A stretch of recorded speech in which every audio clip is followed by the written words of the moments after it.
Ban it, ban it, ban it.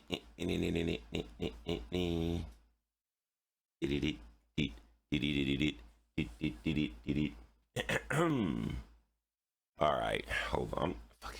I'm gonna eat some cheesecake.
Hey, the shiny.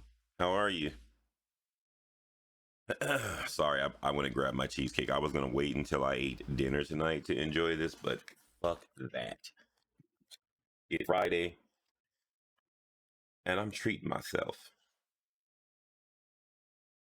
especially since I don't have to work. See, I'm lactose intolerant, right? But stubborn too, and I love cheesecake, so I have to eat cheesecake on my days off, so I don't leave the house. Here I am. Today we are going to be working on my comic strip, or maybe I should say, be working on my original character or designs for that. Been having fun. I've been having a lot of fun with that lately. So, what I'm gonna do today.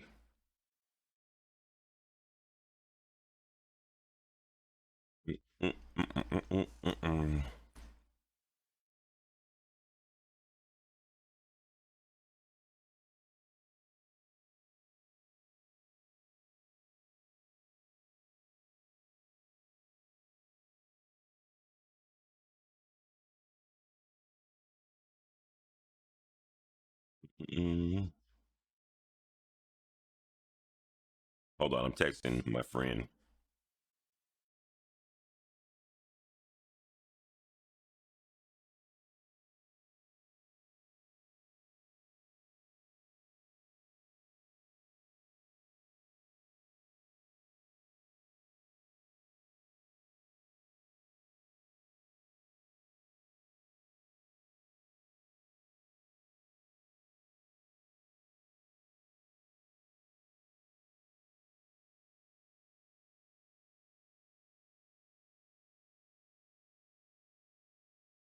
Doot, doot, doot, doot.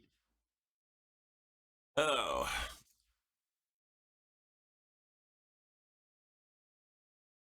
oh, I know who it is. Laugh. I know you changed your name. Remember, I made a big deal about it last stream.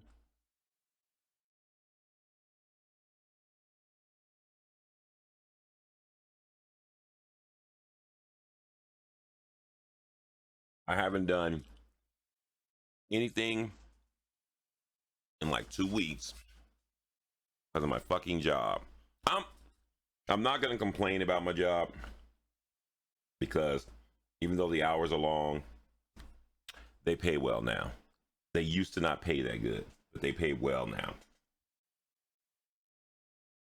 So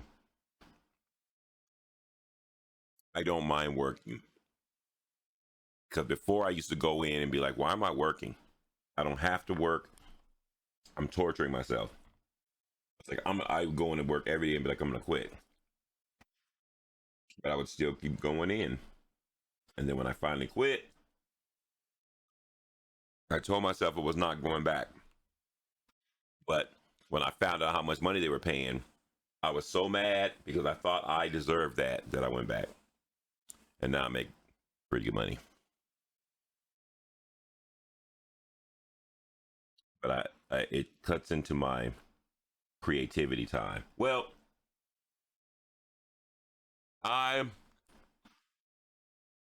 here's the funny thing.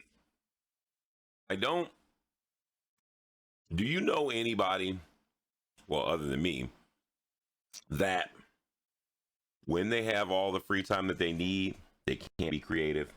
But when they have no time, they come up with the best ideas. It seems like when I'm busy doing something that's not art, all of my art ideas come into play. Mm-mm-mm-mm. Hey, Dr. Schmecker. Hey, Animator V. Long time no see, guys. Yeah, I was just ranting about my job. Well, not really. I'm not angry at my job anymore. It pays really well and it allows me to do a lot of shit. So, but we'll talk about that later. I have a lot of stuff I'm working on for the stream because everything I do is for the stream, right?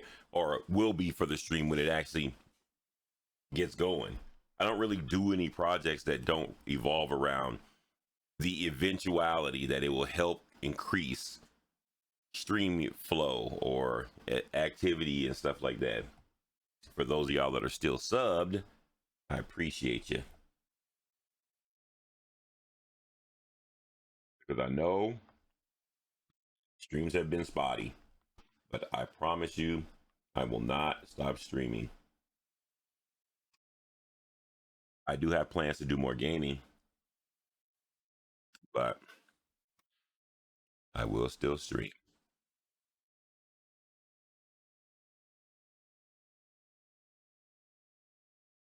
Yep, I'm the same way, Animator V. So I work on a, you know what? Let me start the fucking stream before I start this rant because I was about to rant. Let's get started, guys.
Yeah, I was gonna so when I'm on I work on a melt. For those of y'all that don't know, I work on a melt. So I melt metal, like precious metals, I guess they call it,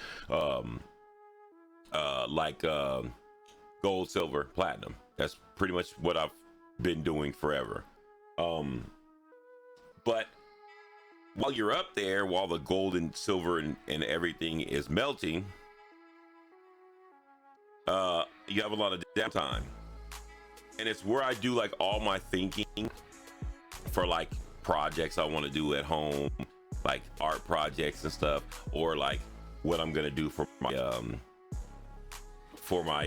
like the morning thoughts, the little comic thing I'm doing now, like for my character. But I think about all the ideas for that while I'm on the toilet. I mean, while I'm sitting up there waiting for the fucking silver to melt. But then when I come down, if I don't write them down, I'll forget them. And then as soon as I get home, I forget. Like I write little short messages to myself, but when I get home, I forget what the whole thing was about. You know.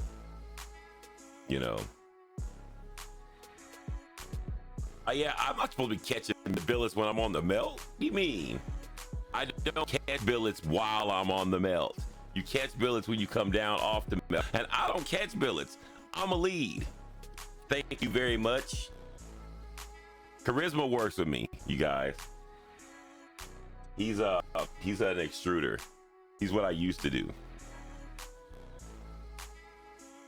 But yeah, I do all my thinking for all that stuff up there, and then when I get home, I don't remember shit. Or you ever think of something really funny, right? And you're like, I gotta say it this exact way, right? And I'm like, I should write this down so I can remember to say it this exact way. And then you get home, and then it's not as funny because you forgot what the fuck you actually wrote. It's like, oh man, no. You are not a melter. You are signed off on the melt. You are not a melter, because you are pulling. When you go into work today or Monday, what are you gonna be doing? Pulling strips. You get paid as a melter, and you are signed off as a melter, but you are not on the melt, which makes you an extruder. I'm just saying. I didn't make the rules. I mean, I'm just saying. Are you going in for overtime this weekend?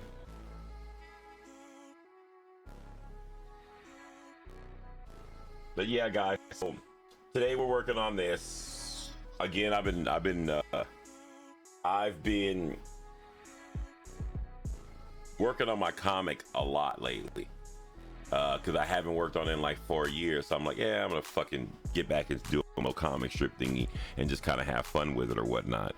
And I've been working on that, so I've been like creating new like designs and stuff, or like basically what I'm gonna do is like in my spare time when I have nothing to do on any of my projects and stuff, just gonna draw my little comic strips and stuff.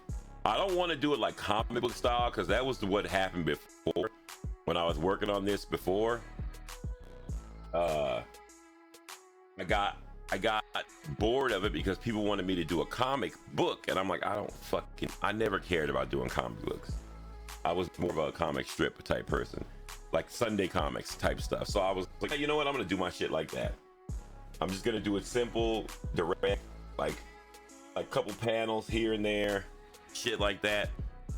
Just something to like give my character personality, because you guys, anybody that's been here, they already know what I want to do with this character. And if you don't know what I want to do with the character, my ultimate goal is to turn my character into a 3D model and stream with my character, which I remind you, which I don't know if I told you guys, but I bought a mocap suit.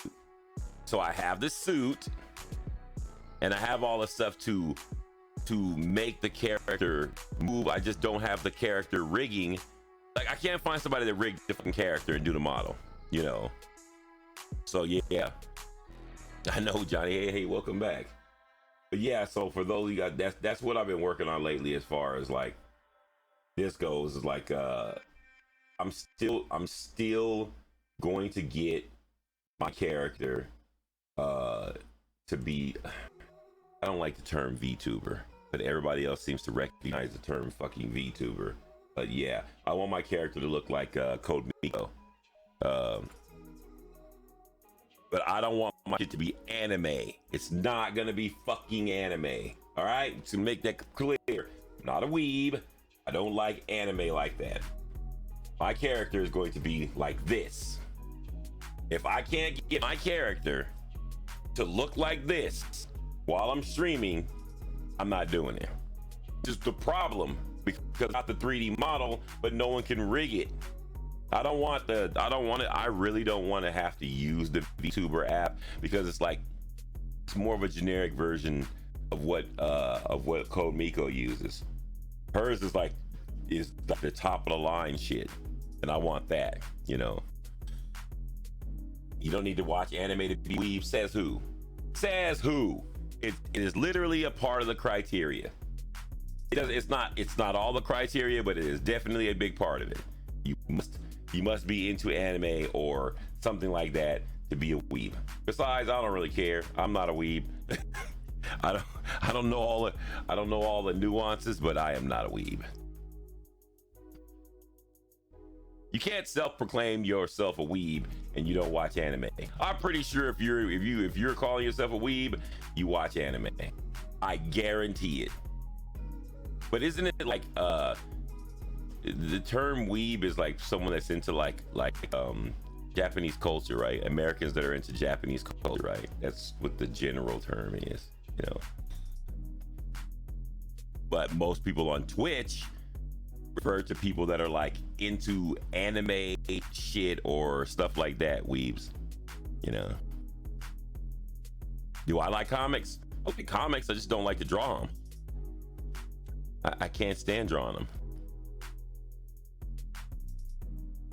Like I grew up learning comic book art. That's how I learned how to draw, from comic books. And then, you know, once I actually matured and realized that I had to learn anatomy and all that other stuff, I started improving my art to make it look, you know, like what I needed to look like to do what I needed to do. But when I was younger, all I ever thought about was being a comic book artist. I wanted to be like this fucking super great comic book artist. And then one day I was like, fuck that. Comic books are too hard. I'm too fucking lazy. I don't want to do comics.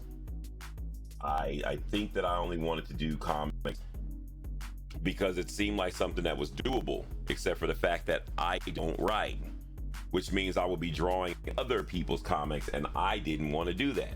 I wanted my own comic book, but I don't know how to write. That's why I like the comic strip thing, because it's not really writing. I'm just doing like one-liners and shit like that, you know. But I don't really have to know how to write to do that. So then I realized that I would have to do my own coloring. I would have to do my own editing. I would have to do my own like inking, anything that involved the comic. I'd have to have, and then I have to do all of this shit, and then I would have to hope that people wanted to buy the comic, because again, I didn't want to do somebody else's comic. I wanted to do my own comic. So yeah, but I eventually just was like, I don't want to be a comic book artist. And then when I found tattooing, I was like, I'm definitely not gonna be a comic book artist, because yeah, I just wasn't. Once I discovered tattooing, I was like, this is too easy. I can make money hand over fist, and I get paid right away. Yeah, I'm not gonna be a comic book artist. And then once I came to Twitch and I realized that people enjoyed like fan art and stuff, I thought, well, I'm gonna do fan art and stuff like that. Got bored of that shit real quick, because I realized that I don't like to draw for people. Commission work sucks, and doing commission work for people that aren't artists really suck. So I didn't want to do that anymore. And then where did we go from there? We went through so many changes in art. I started streaming for Adobe, and that's when I actually fully dedicate myself to learning digital. And I swore that I didn't need digital, and it wasn't that big of a deal, and I was only gonna color and all of this shit, but now all I do is digital. And I know that I was a fool for the way that I was thinking. And yeah, I wasted so much time on that. That's why I'm not doing that with the 3D. As soon as I got even a little bit interested in 3D, I was like, I'm doing 3D modeling. I want to learn it, but until I learn it, I'm going to pay someone to do it for me. I'm just not gonna. I'm not gonna do what I did with digital. But I also said I'm not gonna learn it on stream either. You will never.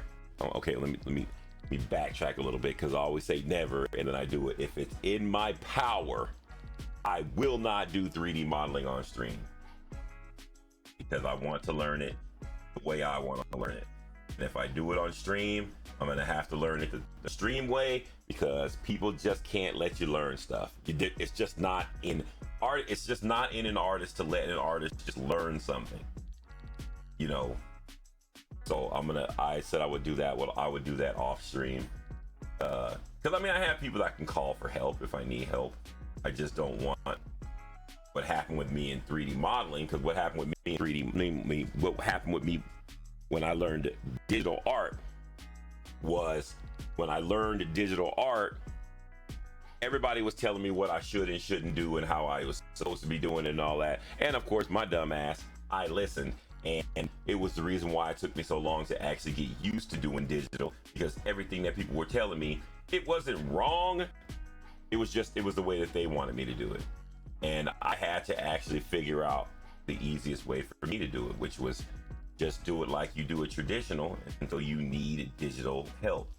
So basically what I ended up doing was I ended up just incorporating everything that I would normally do traditionally till I needed digital stuff to make it, you know, more, you know, pop or whatever it is, you know, give it that bells and whistles.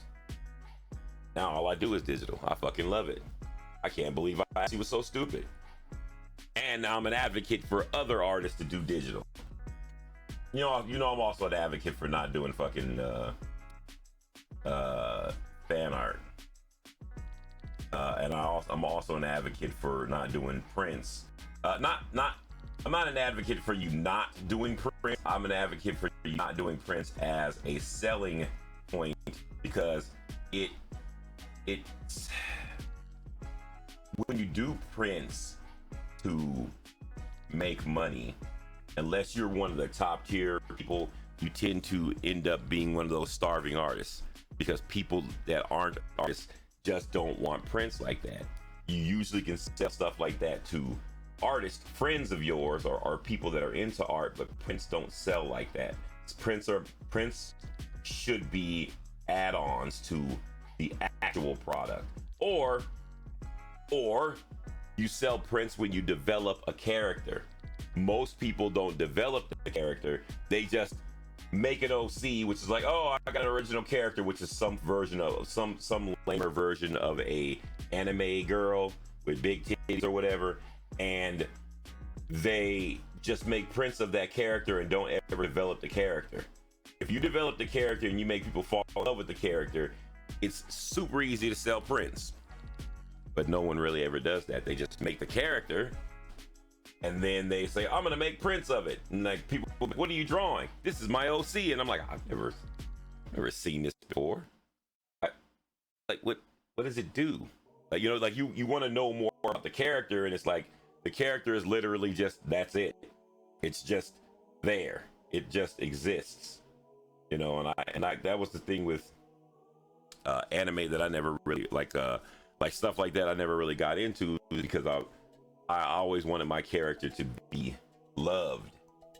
When I created my original character, it was originally supposed to be a design for our little clique that I had in high school, and I was into graffiti, so of course my rabbit was into graffiti too. And then when I got older and I started hanging out and we started doing grown stuff like drinking and stuff, he changed into that, you know. And then like when I started streaming, I redesigned the entire character into what it is now. But it started off way different, but it became what it is now. But I never actually, I would tell people what his persona is supposed to be like, because you know, when you create an original character, especially something like this, people will automatically assume that you're making the character based off of you. You inject a little bit of yourself into the character, but I wanted him to be more so what I would be like if I had no responsibility and like unlimited money, you know. And he's also a streamer. My original character is a content creator, but he's an old content creator, kind of like myself, but he does not do any kind of art, any of that kind of shit, stuff like that. He has a bunch of kids, but his kids are fucking lame, all that shit, you know. But you know, it's just more so something where I can just enjoy and not take it seriously. I don't want to turn it into a comic like book with a story and all of that stuff. I just want it to kind of, you know, exist. You guys know how that kind of stuff works. That's why. And then of course, like the whole idea behind these things, like the little print pages that I'm doing or whatever, is because these are all like my beloved games that I played and stuff like that. And like the things that we figured out over the years about the games or things like that, or just my character interacting with like my favorite video game characters and stuff like that, because it's cool, you know. It's I like to see my character interacting with other characters, you know. So yeah, but the Street Fighter one is because I'm a fucking Street Fighter fan. I love Street Fighter, and I wanted to do this a long time ago. But what ended up happening was I got into Stubbies, and I was like, I'm not gonna draw my original character. I'm gonna draw Stubbies, and I fell in love with Stubbies and did that for like, God, I don't know how many years. But yeah.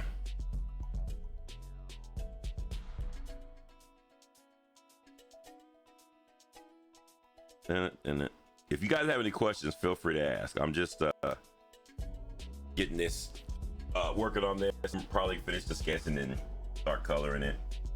I just haven't streamed. I'm probably going to be playing Gotham Knights. If I'm not playing Gotham Knights, I'm probably going to play a Plague's Tale. I'm going to play all of them.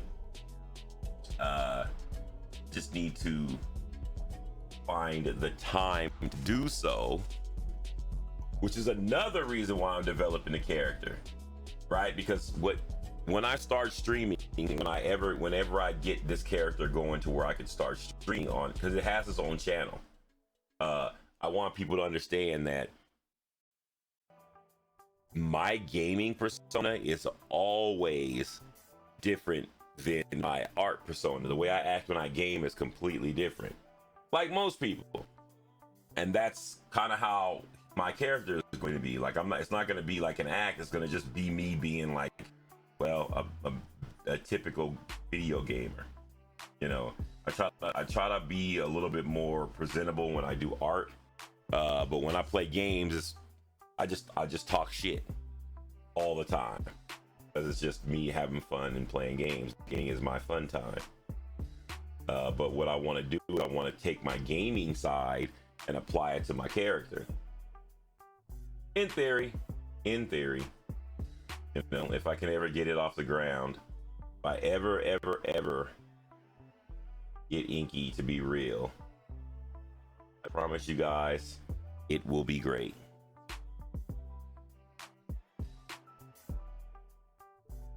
I also want to do a giveaway, right?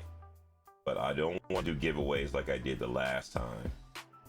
I want to do a giveaway that's like worth something, like money, because everybody needs money, and I want to do a giveaway with money for my subs.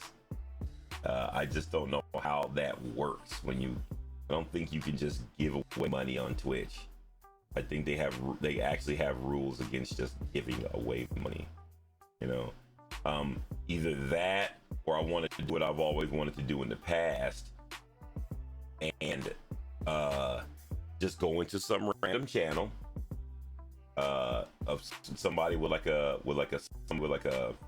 sub goal, or like a donation goal or something, to like some random small streamer channel, and then like donate them the entire sum of their goal and just leave. Don't say anything, you know, just drop the money and leave, you know, because that's happened to me a few times in my career, and it's what kept me going in streaming, was like people, because it would always blow my mind that people would want to give some random older dude that's, you know, streaming art money. And I always said that if I ever get to the point where I can do it, what I will want to do is I will want to do something annually where we do, you know how people do fundraisers and stuff like that? Well, everybody does fundraisers and charities, but no one does fundraisers and charities for anything to do with art. And I want to do like a fundraiser. I want it to be like an annual thing where we raise money and then we literally give it to the community. Like literally. Like we do like 24-hour stream or whatever, raise a bunch of fucking money, and then just go throughout the community and give it all away to the community. You know, because artists don't really make that much money and stuff like that. And it's always nice when artists help each other. And I remember when I was starting out and when Twitch wasn't allowing us to do art streams and we were fighting that fight, you know, we had a lot of support.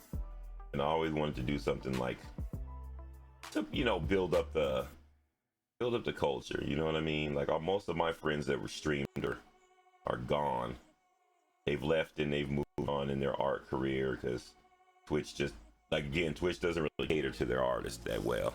Plus, the scene has changed. Now it's literally mostly anime, you know.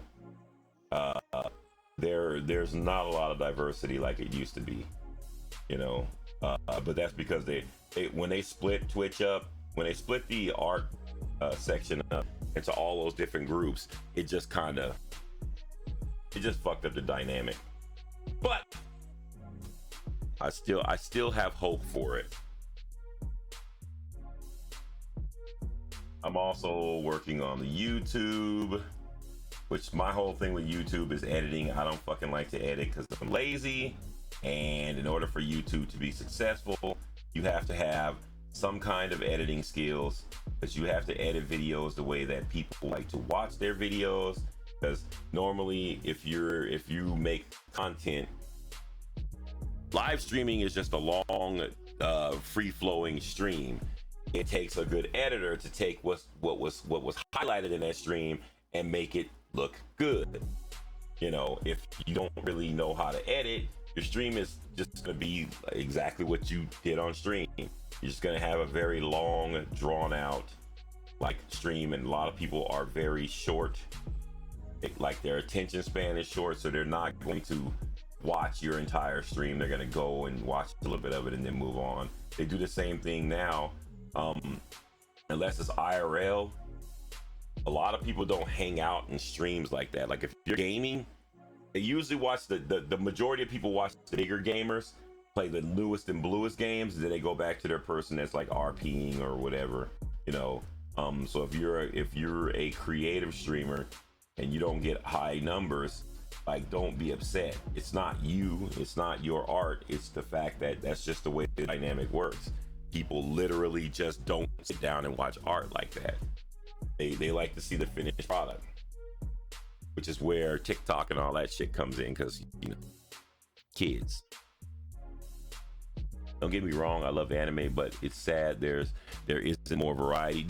When Twitch creative first started, there was so much fucking variety, it was ridiculous, because everything was in the same place. But what happened was what always happens in any community. You have people that believe that the reason why their stream isn't growing is because things are there that shouldn't be there. Because they think that if they get rid of these things, it's going to make the stream better. So Twitch was listening to people complaining, because, you know, complainers are usually the loudest people in the fucking community. They were listening to these people complain, and they thought that people wanted everything broken up, because we used to have body painting and all that. And of course, body painting is basically equal to pools and is it pools and beaches and hot tubs. They take that and then make an art version of it, and what do you have? Body painting. And people got really mad because you had pretty girls doing body painting, and they thought that that's the reason why their views were low. It wasn't. People just were fucking terrible streamers. But Twitch listened and separated everything into separate channels, which killed a lot of people's channels. Because what would happen is, if you have someone doing glass blowing, no one's coming to Twitch to watch glass blowing. They discover glass blowing after they're on Twitch looking for something else. So they'll come in looking for their body painters, and they're not on, and they see glass blowing, and all of a sudden they find out that they actually love glass blowing, or woodworking, or any of that kind of stuff. Most people come to Twitch and they look for art. They look for the art that's popular. What's popular right now? Anime. But what they would do is they would come looking for their anime or whatever, like back then, fan art, whatever kind of fan art you were doing, because I was doing like comic book fan art. They come in, they look for their comic book fan art, but they discover all kinds of new art because we were a giant cornucopia. I don't know what they were thinking about, but they just completely dismantled the whole thing. Because IRL or just chatting, when it was called IRL, used to be a part of creative. And that when IRL was a part of the creative section, creative was obviously the biggest channel on Twitch for that little bit of time. But now all those people that complained are ironically gone from Twitch, because it wasn't those channels that made their channel suck. It was them.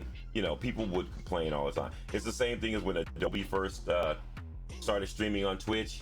You had this abundance of the traditional streamers.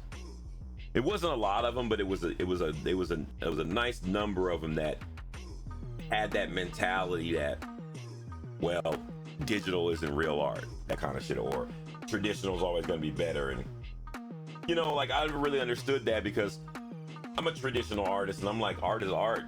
Like, I thought that was like a no-brainer. But when a person lacks skill, they blame it on other things. And there was this one guy that used to be a part of the creative section that kept shit going because he wasn't that great of an artist. And he always tried to make it seem like, well, I do traditional art, so my art has value and this and that, you know, like that kind of shit. Like, you know how people are. He didn't really last that long on here, because people found him out to be one of those type of people that just start shit, you know. But I mean, all in all, I don't know. I just don't understand. I didn't understand their logic for what they were doing or whatever. And Twitch creative has never recovered, and Twitch doesn't really care about that kind of stuff. So, you know, if you're still in creative and you're still doing creative stuff, like, I applaud you, because it's like, and it takes a lot to do the same thing every day. Like, I drew waifus, and I don't want to say it wasn't fun, you know, it just wasn't my thing. But I can't believe that I actually did it for so long. Like, I met a lot of cool people that came in and now are a part of the stream, but I honestly just can't, because I was hell-bent on not doing that. I was like, am I fucking gonna draw fucking waifus? I don't want to draw that shit, yada yada yada. And then, like, a meme turned into, well, our book that's being edited and stuff. But a meme turned into that, and it actually made me a better artist, because I improved a lot in my anatomy, and I improved a lot in the way that I make my art look, and I've learned patience. Because when I first started doing digital, all I wanted to do was have a bunch of digital art. That's all I cared about. I didn't really care about the art that I was doing. All I cared about was if I had a bunch of it. Because whenever I saw digital artists open their portfolios, it was full of art, and it was all full of good art, you know. And I was like, I need that. I need a portfolio full of, like, outrageously good art, you know, so that when people look at my artwork, they respect me as a digital artist, because I never really knew any digital artists that were bad. Even the bad ones were better than some of the traditional artists that I knew. You know what I'm saying? Like, it was, I'm not really sure the reasoning behind this, but I've always known it to be true. And it's nothing against traditional, because I do traditional still. It is that digital artists typically have like 2 times the skill, but get 2 times the shit. Because, you know, you can do a lot more with the digital programs, that saves you a lot of time, so people can push the envelope. But it's like in that same field, because you can do all of that stuff, people knock your art. They're like, oh, well, use digital. So, you know, it's like, but it's like, dude, it's not the same, you know? You know, like, I don't think people really understand. Because I'm a traditional artist, people can't really be like, oh, well, this, because, you know, I did traditional. I still do, you know, and I'm a tattoo artist. So it's like, bro, you know what I mean?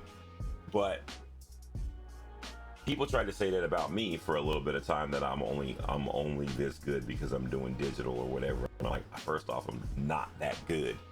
I was like, and second off, because I'm a traditional artist, I can tell you right now that digital is hard as fuck to learn. And when you learn it, doesn't mean you're gonna be any good at it, because 9 times out of 10, you learn a lot of the flaws you have in yourself when you start doing digital. Because now you know all the things that you can do, and you realize all the things that you've been holding yourself back from. But you also learn things that you don't want to do either. One of the biggest things I learned about myself is I don't fucking like to color. And I'm not coloring shit anymore. That was one of the biggest things that I learned about myself. I mean, not color. Well, I don't like to color, but I don't like to ink my work either. And I'm not inking a fucking thing ever again. I color a lot, even though I don't like it. I hate coloring. I think it's a waste of my time. But that's only because I like to sketch. But you have to know how to color, because people don't only want to see your stuff in sketch mode. Only artists really can appreciate the sketch mode of stuff. Some people that don't do art like the sketches, but most people that like sketching are usually artists and stuff. So you got to be kind of like, you know, aware of that, which I was not.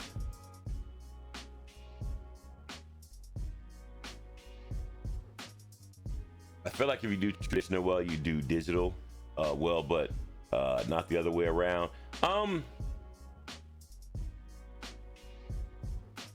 It all depends on what you want to put into it, but I agree. I think that you would have a lot bigger struggle going from digital to traditional because of the limitations. Traditional has limitations. One of the biggest limitations is canvas. You have canvas limited. When you pick your canvas is your canvas. You can't upgrade your canvas while you're working on something. You pick your canvas and that's your canvas until you're done. You know, that right there, hands down, one of the biggest fucking problems I had. You know, that shit would drive me crazy as I would run out of room. And it would seem like it's not that big of a deal to someone else, but to me, it was a really big deal. I was like, fucking, I can't stand running a room when I'm drawing something. You know what I'm saying? But like, I got over that because of digital, because I'm like, I could increase my canvas, but you know, now I'm just like, whatever. The other reason why I'm like that, because I do tattooing, and tattooing, you train yourself to do an endless loop, because a good tattoo it doesn't have like an end to it. If you look at it from either side, depending on what kind of tattoos you're doing, because if you're doing small tattoos, you know, when you do the big ones like sleeves and stuff like that, you have to train yourself to do an endless loop.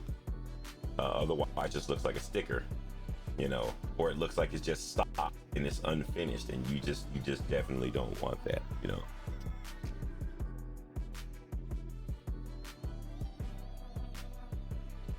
Well, that thing is, like, most time when you talk to most digital artists, they always are like, I've been doing it for like 12 years. I've been doing it for 10 years. They've been doing it for a while because it takes a long time. Not to mention the fact that, again, it's all art. That's the big thing. A lot of motherfuckers really don't want to get that through their head that it's literally just art. It's not a different type of art. You're doing the same thing. It's just a different medium. You know, it's like going from painting to sculpting.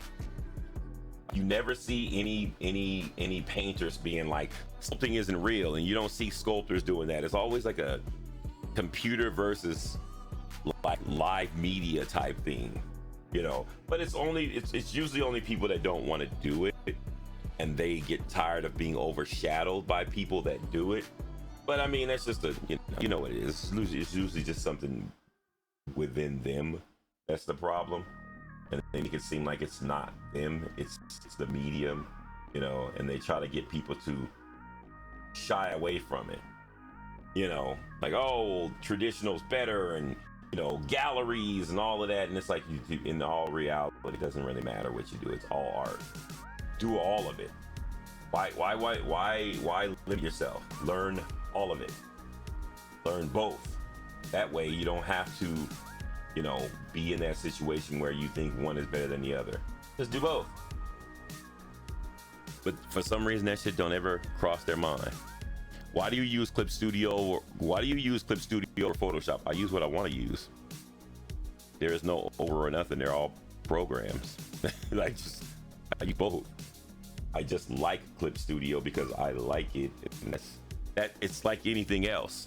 It's like why a person uses Android over an iPhone. It's a preference, but they're both phones. Like, you know what I mean? If you ask a Photoshop user why they like Photoshop, they will give you a list of reasons of why it's comfortable to them. And it's that same concept when I use Clip Studio. Clip Studio is literally just comfortable to me. I work better in it, but I use Photoshop. I used Photoshop before I used Clip Studio. But when I discovered Clip Studio, I fell in love. You know, still use Photoshop though. I still pay that monthly fee. That was the biggest deterrent though. And before I found out how good it worked, my biggest deterrent from Photoshop was the fucking monthly thing. I was like, I don't want to pay monthly for Photoshop when I can just buy Clip Studio, right? But when I started using Clip Studio and I noticed the brushes and stuff just worked the way I liked them, I was like, fuck, I love this shit. And now I love Clip Studio. Am I going to play Gotham Knights? Yes, I am going to play it. Absolutely, 100%. I'm going to play that. I'm going to play a Plague Tale. I'm going to play Mario Rabbids. I'm trying not to have a huge backlog like Soups. When I was talking about that earlier about how I want to do more gaming, which is why I want to get my goddamn Inky character modeled and running. But that just seems to be the hardest fucking thing in the world to do. Watch when I learn 3D modeling, how everybody all of a sudden get into 3D modeling and rigging. Every time you learn something, all of a sudden you know 8 million people that can do it, but when you need it done, you can't get shit done. Everybody knows somebody, and those somebodies either they're never available or they're not as good as the person says they are. I need someone that can rig really well. Not the generic rigging for fucking VTubers. I need high quality rigging.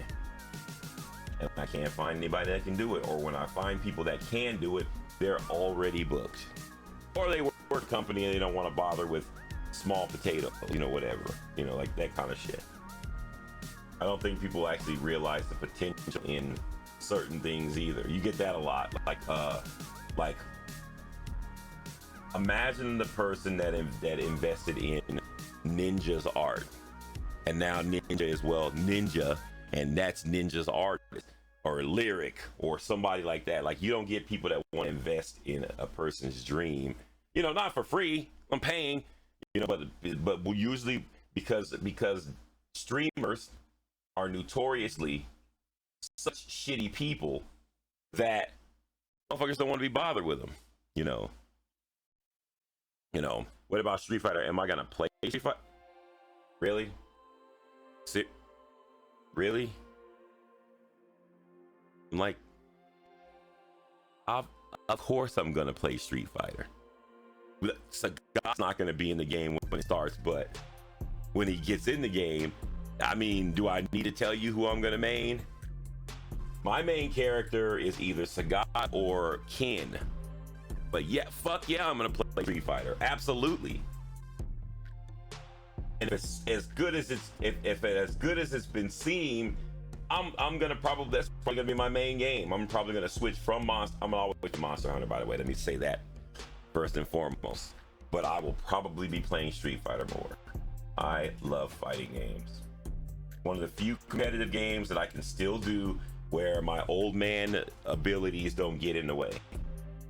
Because first-person shooters, though I love them, I have to lay the sunset on that. Even though I will be playing the campaign of Call of Duty. The other reason why I'm going to be playing these games is because it goes with the persona of my OC. My original character is a streamer, and usually I base the stories that I tell about games around the games that I've played. The general idea is to stream like in real life as my avatar, and then like add those to my add the adventures to my comic strip, so that people that actually watch the live stream will be like, oh my god, I remember when that happened, you know, but it'll be in like comic strip form and funny, you know, or it's supposed to be funny or whatever, you know. But humor nowadays is a very hard thing to balance. Have I seen Silent Hill 2 remake? Yes, I have. And I'm not really a big Resident Evil 4 person. I like Resident Evil, but I'm like 1 through 3. 7 was okay, but I'm not really a big Resident Evil 4. I didn't like the comedic or actiony tone of Resident Evil 4. I know a lot of people liked it. I didn't. I played it, just wasn't. I played it on GameCube and I didn't feel it. I was not excited about it, but I will be watching Maximilian Dude play it because I love to watch people play games that they love and reminisce on how that felt, you know. Hell yeah, there's a lot of fucking single player games coming out in November, and I'm gonna be playing them all, which is why I said I need to make more time, stream more games. The comic book character thing that I'm doing with Inky is more of a pastime thing. I've always wanted to work on my character long term and build up like memories and a fan base and stuff like that from my OC. My OC has many my original, I don't know why I keep calling it an original character. It's an original concept because there's multiple characters that exist in this universe.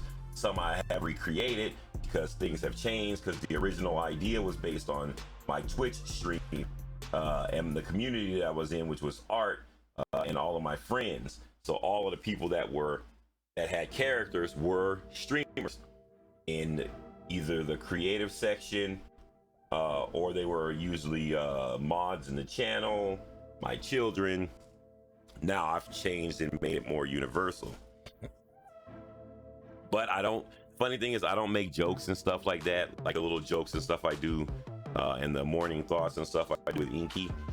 It's not really going to be based on like Twitch drama or shit like that, you know. Which would be like low-hanging fruit, you know what I mean? Oh, you guys made me eat. Thanks for the 48 months, Dark Hero.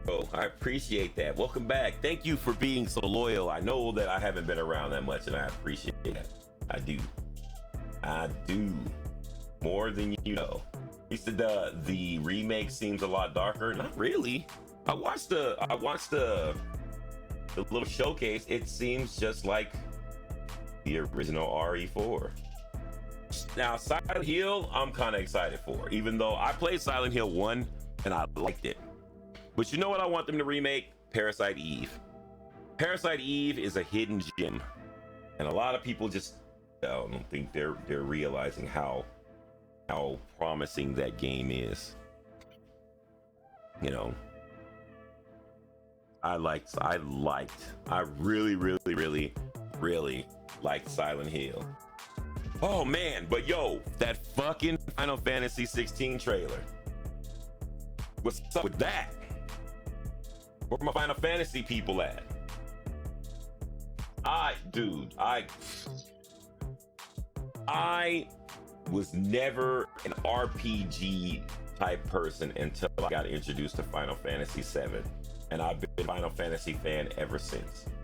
And I don't give a shit what people say, because you know all these, you know, kids these days, they're, you know, they have their opinions about what they do, right, or what they like, and that's fine. But I'm sorry, man, Final Fantasy just does it for me.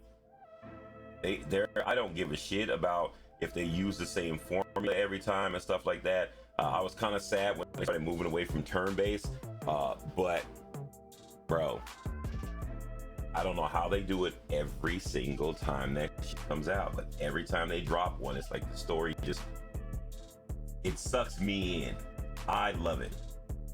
I love the MMO, and I don't like MMOs. Like, I played plenty of them on stream, and I just never liked any of them except for Final Fantasy 14. Final Fantasy 14 was literally the only MMO that I've ever taken a character from 0 to max and did the in-game content. And I'm still playing Final Fantasy 14. I just don't play it as much. People don't really, unless you're in it, the thing that I learned about that game is people love the story so much that when you play it, they don't watch you stream it because of spoilers, which is bad. Because if you want to be a Final Fantasy 14 streamer, you typically are going to have very low view count when the game first comes out, because people want the story. Final Fantasy 14 people play for the lore, you know, and all that stuff, even though there's a shit ton of weebs, you know, but yeah, that's neither here nor there, you know. You know. Hey, man, how you doing? I've been working on the stream, but you know I'm never gonna stop streaming. So, you know, if I'm not around for a while, it's usually because I'm working. I have been at work making money to do weird stuff for our stream, and I have been doing projects. And what's been happening is, like, the projects and stuff, when I start working on them. Okay, so how many of you guys draw?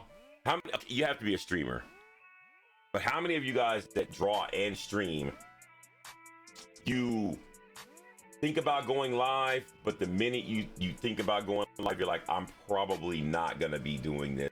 I'm probably not gonna be drawing this long enough to go live.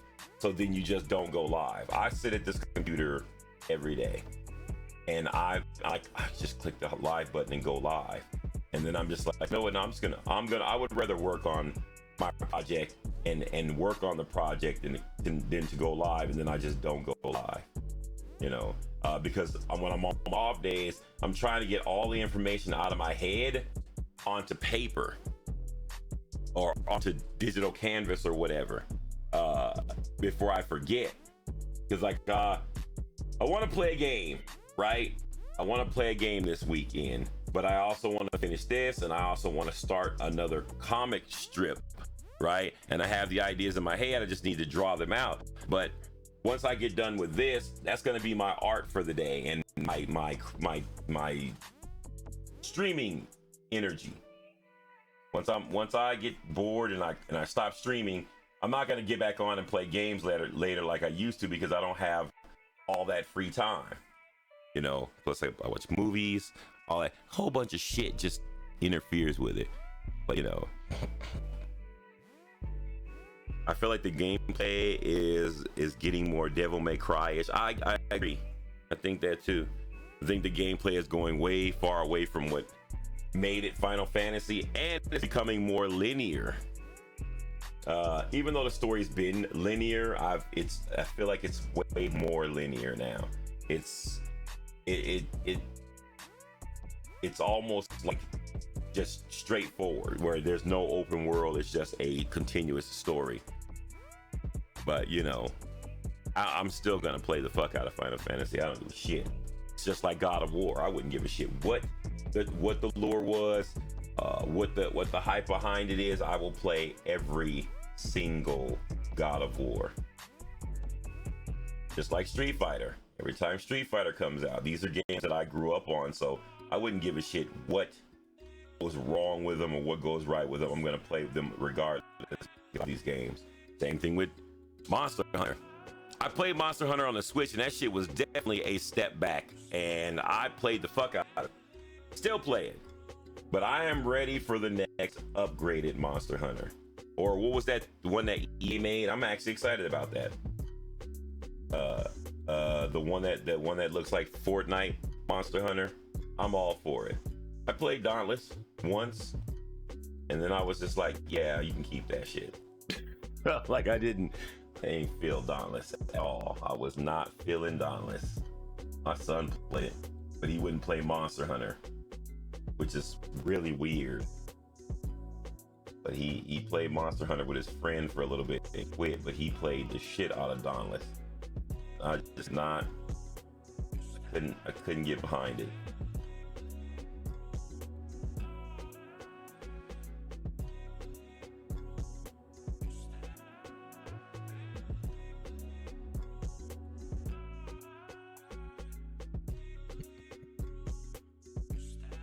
I want to see what the next MMO is going to be, because the tradition has been 2 Final Fantasy games and MMO since they started doing 11. They did Final Fantasy 11, then they did 12, 13, and then they did 14. So they've done 15, and now they did 16, and now they will probably introduce a new MMO. Because 11 is still going strong.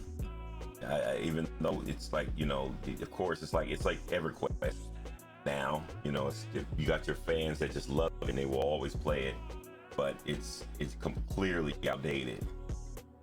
But now it's time for them to it's going to be time for them to introduce a new MMO with the new, that's the one thing that I always liked about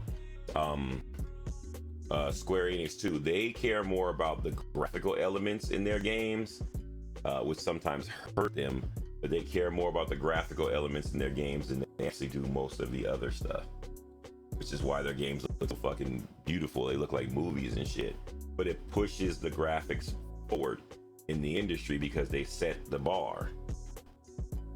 I think that they should do that in a lot of stuff. I think they should do that. You know what genre I wish they would do that in and do a full overhaul? Fucking football. I believe that the whole thing with Madden and everything, and then what they did with the contract with the NFL, ruined the football game for people that like sports. I know a lot of people nowadays aren't interested in sports and sport games and stuff like that, but you know, like that used to be big for me when I was, you know, younger. And then when EA Sports did that shit that they did with Madden, it ruined sports games, because that meant anybody, it ruined football games, I should say, because anybody that would develop a good football game people wouldn't play it because it didn't have NFL teams, which if you don't have the actual teams, why the fuck are you gonna play the game?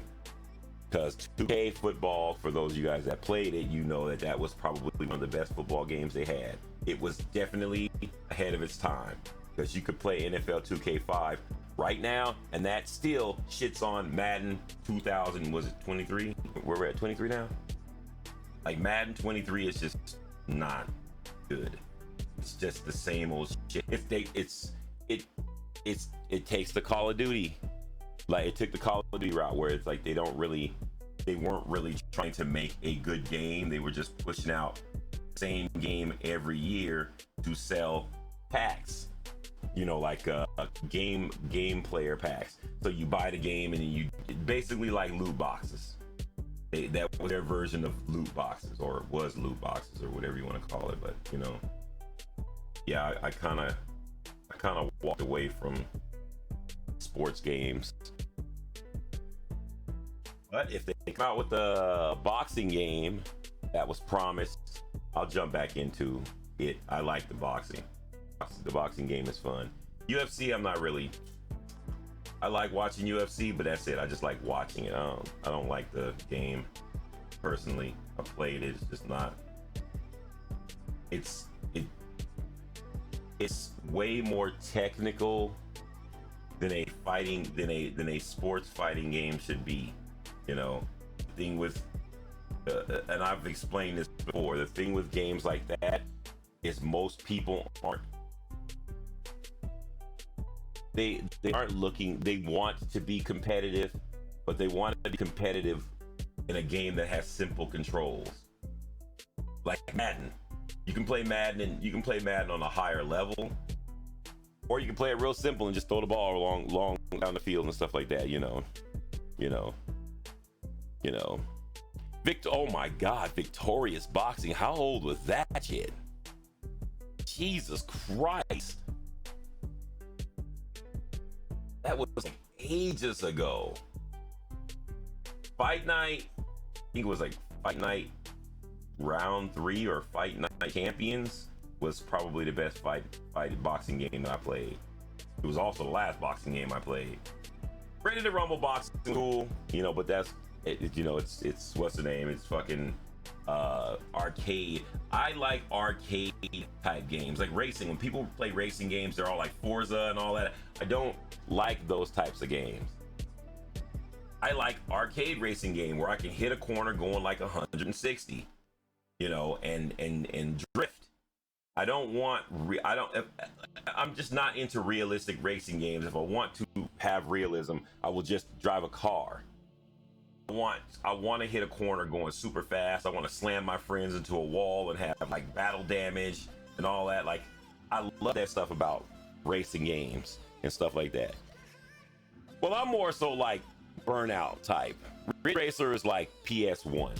I'm like Burnout. You know what I mean? I'm definitely Burnout. The Burnout type. You know what I mean? Burnout did it better than anybody. Well, the crew did it pretty good too, but Burnout set the tone. Like actual collision damage and stuff like that, shit was big. People loved it, but then of course it's like they went back to graphics and fidelity and listen. I'm okay with all of that, but do that and then make the car fall to pieces, right? What's funner than racing? Like if you're racing, the next best thing is slamming somebody in a wall. That shit just gives you such adrenaline rush when you hit a corner and you just bump a motherfucker and they just smash into a wall and you take them out of the race. And that person loves it when they see, even though it fucking pisses you off, you love it when you see your car like just torn to shreds, because it's like, wow, real collision damage. Or when you hit somebody and your tail light falls off. This is the stuff that people want to see in a racing game. Well, arcade racing game, even in like Forza and stuff like that, it looks real, but you don't really destroy the car in a sense. You get scrapes and shit on it or whatever, but like, I don't know, the fun just is not in it.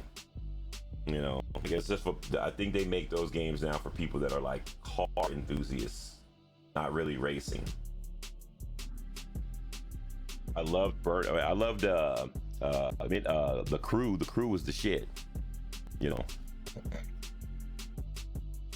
What was that game? Midnight Club was all right, but Midnight Club was like, I think they were just testing out whether or not they could make a car shiny at night. I think that's the only thing that made Midnight Club what it was I kept telling people it's night flashy. Midnight Club is night flashy.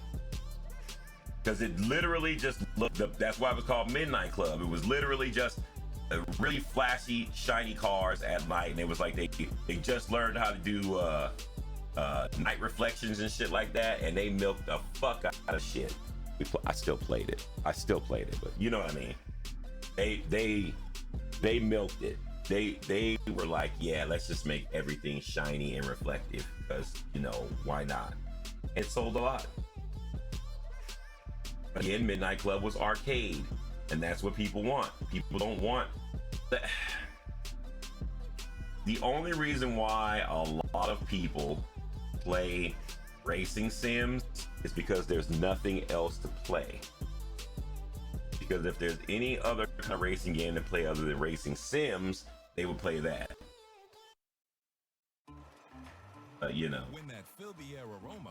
Is there anybody in here that's interested in the new Meta headset that's coming out on the 25th? Are there any of you guys in here that are interested in that, or y'all don't give a shit about it, or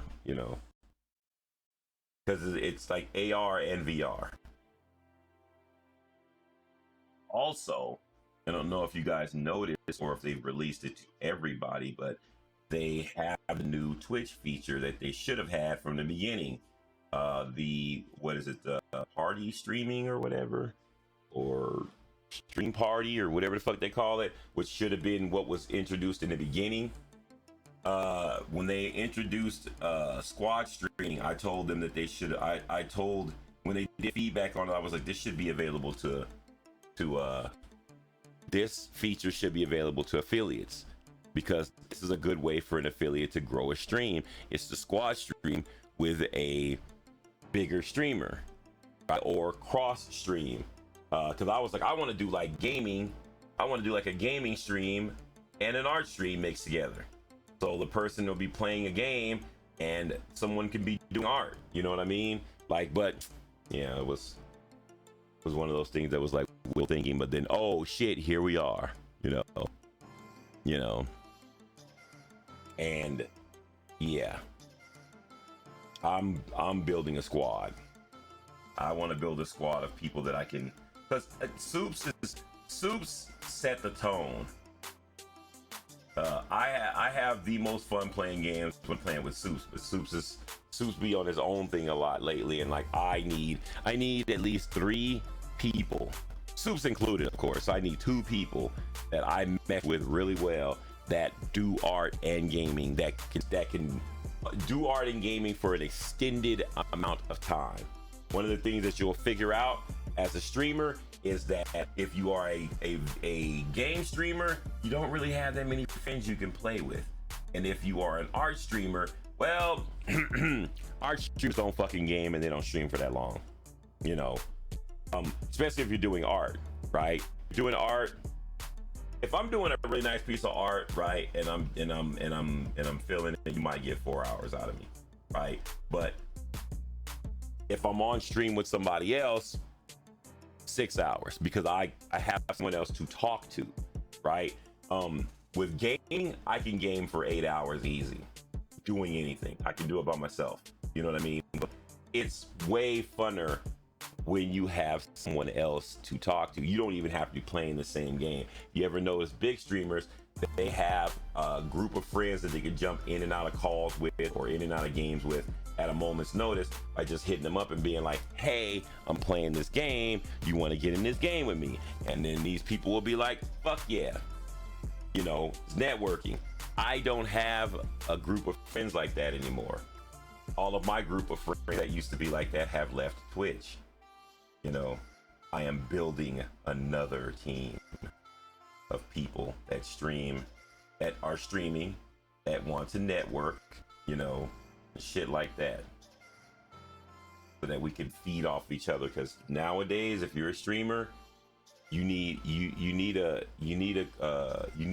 cross contaminate or cross pollinate or whatever you want to call it. You need to mix communities and grow like that. You got to find a different angle rather than just going live, because just going live isn't going to get it for new streamers. I am definitely going to be looking. Hey, Ronnie, I will always be on whenever I have the ability. Like I told everybody, I know I don't stream that much because I've been working, but I am never, ever, ever, ever in the foreseeable future going to stop streaming. I enjoy it too much. But like when I'm doing like projects, like when I do art projects and stuff like that, sometimes I feel like I won't be drawing long enough or working on something long enough to do good content. So I usually don't go live unless I have good content, you know.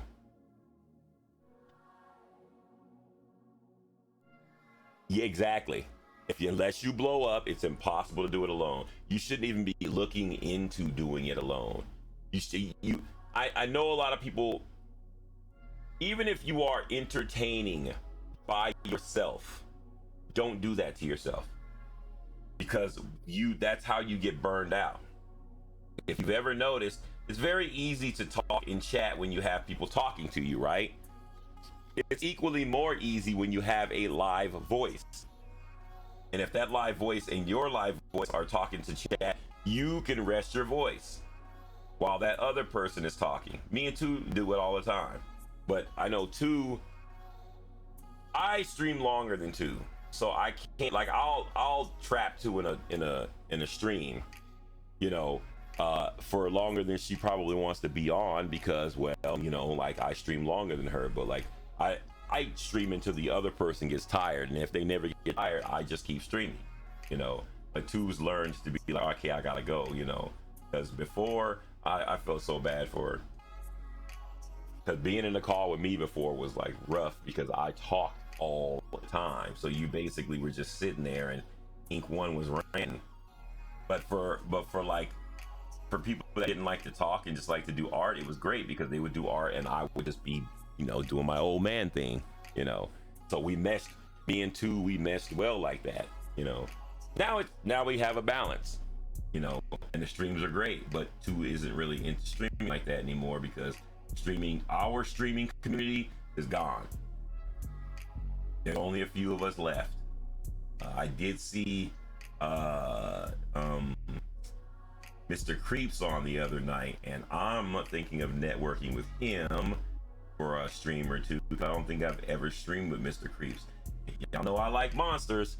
My boy Mr. Creeps loves monsters,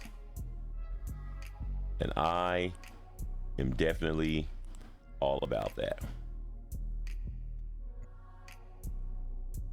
Dude, that's what I'm saying. Like, I love squash. People love to see multiple streamers doing, like, if you look at the bigger streamers, everybody is doing IRL, but they're just multiple streamers, like networking or whatever. I feel like art could benefit a lot from that, because instead of just seeing one type of art, you see a bunch of types of art. You know what I'm saying? Like, you don't have to do the same thing. You just hang out and do your thing and talk about art. I wanted to do the stream that I called Art School, which would basically just be a bunch of artists teaching people what they know about art. Well, it wouldn't be them teaching, it would just be them sharing art knowledge, like being asked questions. People just ask questions and you answer it. It's like, you know, like that type of stuff. But again, it's very, very, very hard to get artists to do anything, because, well, artists. And I don't really blame them, because I'm the same way, right? Where if it's somebody I know, I'm all for it, right? But if it's somebody I don't know, I'm kind of like, because you don't know them, and you know, they might really be a cool person, but you've never done anything with them before, and motherfuckers can be weird. I've been in calls with people that just are fucking weird, right? And you're trying to get in a call with this person, get to know them or whatever, but like, you know, the other thing that's sad, but it's a true statement, is that language barrier, or not even language, accents. If a person has like a strong accent from where they're from, it's harder for most Americans to understand them, because we're American, you know, we don't accommodate anything, you know what I mean? Like, so, like, if I'm in a stream with somebody and they have like a strong Irish accent, you know, I feel embarrassed if I have to keep asking what, you know, like, huh? Like, I didn't understand, because of the, you know, it makes it hard and stressful to deal with. But I've had a lot of people that were really cool, like people in chat, that I couldn't stream with, because they had very strong accents and I couldn't understand what the hell they were saying. Or language barriers, you know, someone that like English isn't their first language, and they're really good to play games with and stuff like that, but can't really chat with them, stuff like that. You know, it's like, well, everybody technically has an accent depending on who you're talking to, you know what I mean? But if those accents collide, it doesn't make for, it makes the whole experience stressful, you know. Not to mention the fact that if you're a new streamer, right, and you're trying to get out of the zero zone, it's for an artist, it's very easy for you to stream and let people see what you're doing, you know what I mean, rather than like being hosted or anything like that, that people can't argue with what they see. So, you know, like the way I look at it is you don't have to be hyped up or anything like that. People just see what you do. They can make their choice right then and there, which is where squad streaming and stuff like that comes into play. You don't have to promote anybody. You just let them promote themselves. You know, you introduce them to the chat and y'all hang out and y'all vibe. You know who used to do this better than anybody that I solely miss on Twitch? Eric Canetti. If you never were privy to an Eric Canetti stream, you missed out. Eric Canetti had the best morning streams. He streamed for about 3 hours. Not even 3 hours. I would say like an hour and a half, 2 hours. Just like Jim Lee. But that little bit of time, he would always produce a piece of finished art. He would draw it, ink it, and cut and like Copic marker it or color it or whatever in that time. But he would have the most genuinely interesting conversations, and you would just, it was just an enjoyable fucking stream, and I miss it. And he left Twitch because Twitch was, well, they were biased about who they were partnering, and we all knew that shit. They literally partnered people that I felt didn't really need to be partnered, including myself. Like, I am completely grateful that I got partnered, but compared to the other people that are applying, because okay, well, so first off, I didn't know you had to apply for partnership. I never knew that until, well, the whole situation. I never knew that. And I kept hearing people saying like, yeah, my application got denied. And I'm like, what are they talking about? Right? And then I finally asked somebody, like, what are y'all talking about? And they're like, well, when when I applied the first time, I got denied. And I'm like, you applied to be partner? And they're like, yeah. I'm like, oh shit, I didn't know that was a thing. I wasn't being an asshole about it. I just literally did not know that was a thing, because they gave us partner. They actually came into our chat room and said, are you free to conversate later? Because we knew we had reps back then. The art section had art reps, right? So they came in, they asked if we were free. I said, yeah. And then we got into a call because we all knew each other. And we were sitting up there shooting the shit, and they're trying to tell me that they're gonna partner me, and my dumb ass didn't get it. They're like, yeah, I guess they had mentioned that they were gonna partner me like several times, and I was just ranting. I was doing my ink thing, like when I'm always talking to somebody. And finally they were like, hey, we want to partner you. And I was like, holy shit. And only thing I thought was, I can't wait to rub this in my kids' face, because they were the reason why I started streaming. And all I wanted to do was prove to them that it could be done, because they told me that I wouldn't be able to get partnered and all this stuff. Then of course, after I rubbed it in their face, they said it was because I was an artist. So it just sucked all the fun out of it. It was just like, that's not why, but okay, but yeah. But yeah, it was a different time then.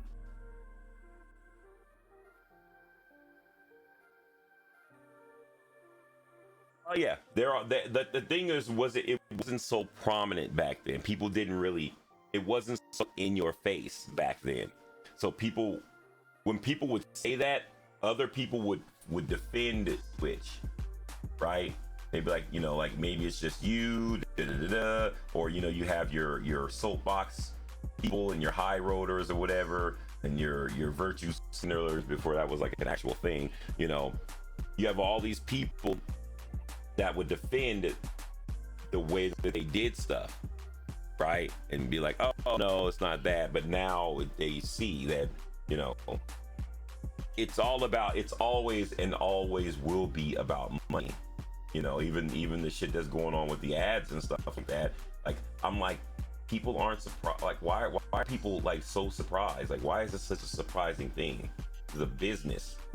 Like, I don't think people really understand. You know what I think what's wrong with the world? I think what's actually wrong with the world is people don't understand that business is cutthroat.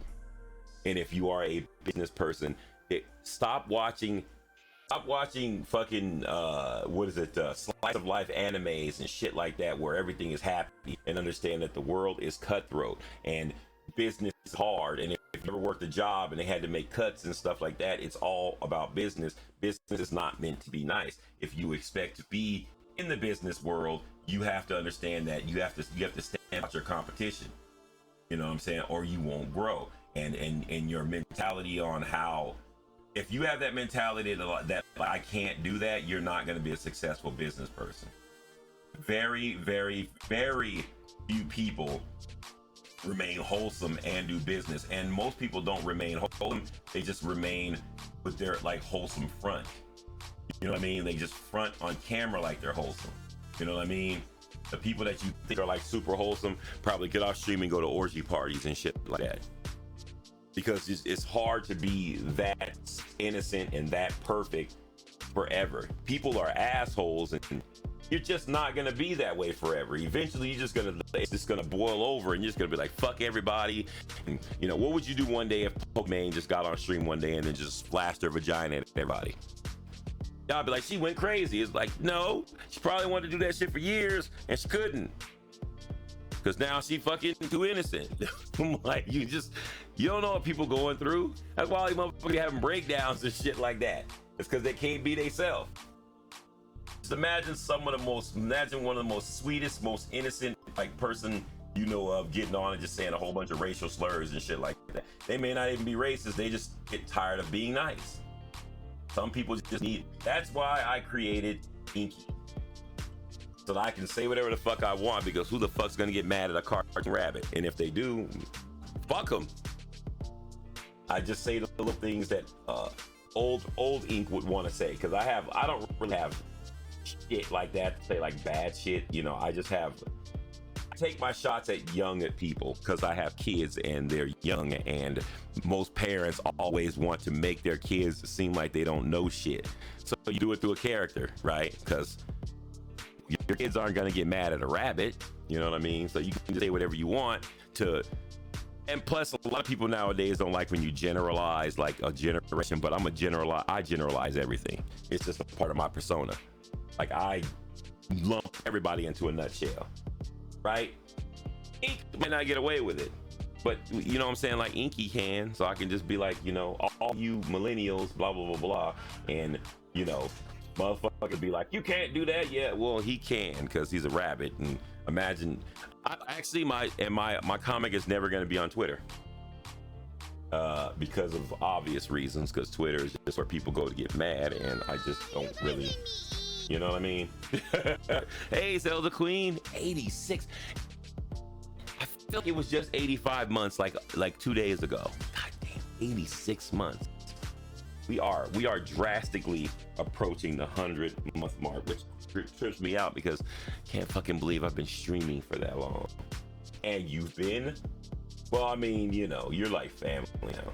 So, like, you live in the same city. You have my artwork on you. You support my work. You might as well be the daughter I never had. Well, I have a daughter, but still, like, my daughter does not support my work. Yeah, actually, she doesn't even wear my artwork because I haven't put it on her yet. I'm waiting for her to grow a little bit, because I know she's gonna change her mind. She's mad at me because she wants a tattoo, but I'm like, she's too young, and I know she's gonna change her mind. She makes a lot of stupid, rash decisions, and I'm hoping that her idea will get better, you know. And yeah. Well, yeah, I agree. It's all business, but examples, TLS shouldn't be bendable unless it's bendable for everyone. Well, that's the thing, is TOS should be absolute. I absolutely agree with that. TOS should be absolute, and if it is not absolute, then it shouldn't be. Yep, this is my brother. Hold on, he's calling me to come pick me up. Hold on. What?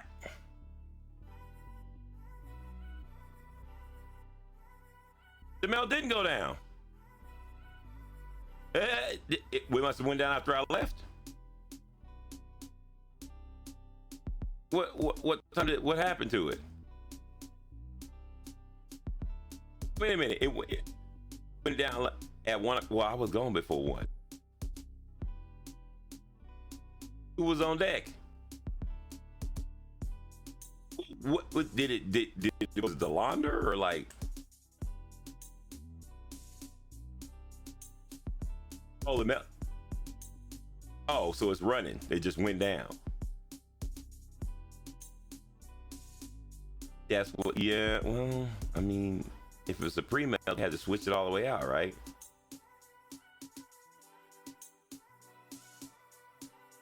It probably oh well, damn! It had to be something serious if it wasn't the shit that we was doing. Because I told them what to do if it shut off, so they know that. But nah, it wasn't. It was running just great when I left. We was up there for 4 hours. It ran great, but I left at 8:30.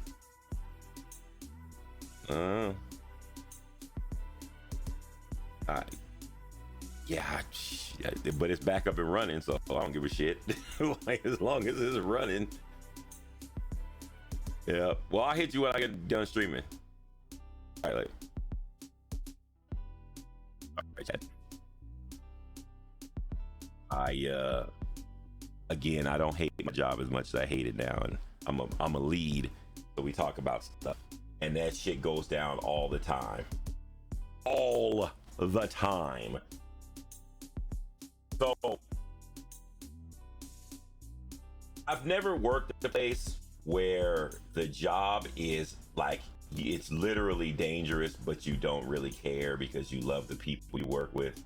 And that's how that job is. Like, every day you can just get blown up because the way that they run shit, the way that the company does shit, but like, you literally just, I genuinely have to say, you genuinely just don't care. I'm not even bullshitting you. Most people that work there know that you can, like, the way that shit is put together, you could blow up any moment. But you just don't care because it's just that fun. Before it was fun, but you didn't get paid shit. Now you get paid what you're supposed to get paid. So it's like different. But that one type of bias seems to be, here's the thing. That bias is never going away. Viewers shouldn't even be concerned about it because they're viewers, right? Like, I know that sounds crazy, but hear me out, right? You're a viewer, right? You're pretty much upset because whatever your streamer did, they got hit for it and the other person didn't, you know, or you feel like they shouldn't have got hit for something as serious, right? But it's money. It's the same way in real life. It shouldn't be that way, but that is literally business. You know what I mean? Someone can say the N-word on stream and get a 2-day ban, or someone else could say, you know, something about women in the wrong tone and get permabanned. That's because that person that said that stuff about women or men or whatever, just pick a topic, was not popular. It is literally based on revenue. And I'm saying this truthfully, if you cannot get that through your head, you are not built for streaming. It is never going to be equal like that. Twitch and Amazon is a business, and if you are bringing them thousands, hundreds, millions, you are subject to be treated better than someone that doesn't do anything or doesn't bring in anything but has good content. You know, I saw someone get banned for making an imprint of a nipple in a shirt, where there was another streamer that literally just drew big ass titties with triangles over the nipples. And I don't know if you guys remember Sajin. Sajin was dope ass artist, right? But Sajin would push the envelope all the time, and Twitch would never do anything about it until people started making an uproar because the smaller, less popular, less money-making streamers were getting banned for less. It's one of them things that you just have to understand is not gonna change. It's like, that is Twitch in general. You make money, you will get away with, just like real life. If a celebrity runs somebody over, all they got to do is community service, and they're okay. But if you do it, you're going to jail for manslaughter. It's where do you think they get that model from? It's business. You know what I mean? It's just, it sucks, but that's the thing is getting into a world of business and your morals are that strong, you're gonna get eaten alive.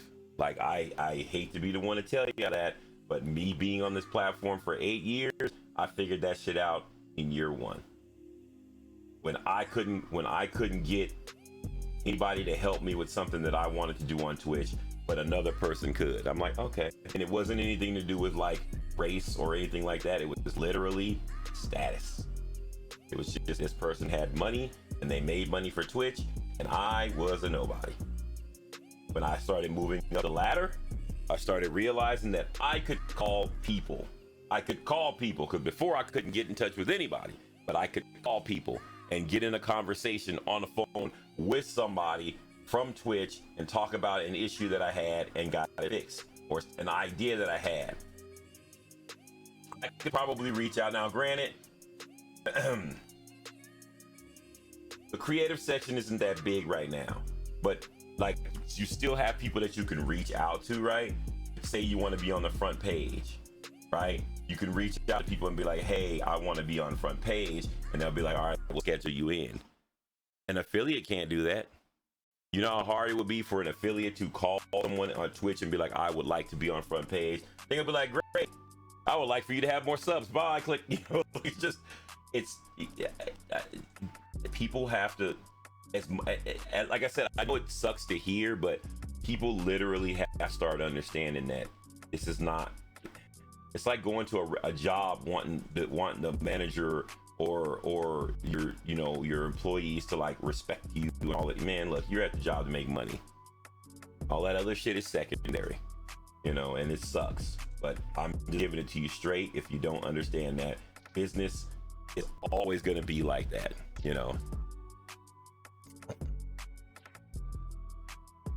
An artist from Vegas got blown up at work while ranting at, hey, you know what? You might not even hear about it. They cover stuff like that all the time. The funny thing is like, you know what I think about while I'm doing that kind of stuff and I make the money that I make and I do what I do with my money is that I take pleasure in knowing that my stream will eventually be what I want it to be. Even if I don't get any more viewers and stuff like that, once my stream is what I want it to be, if I don't get the viewers that I want, then I know that my content wasn't what it was supposed to be. But I am solely convinced, and this has been proven, that the only reason why my stream isn't as big as it is supposed to be is because I'm not consistent, and I don't follow through on my visions.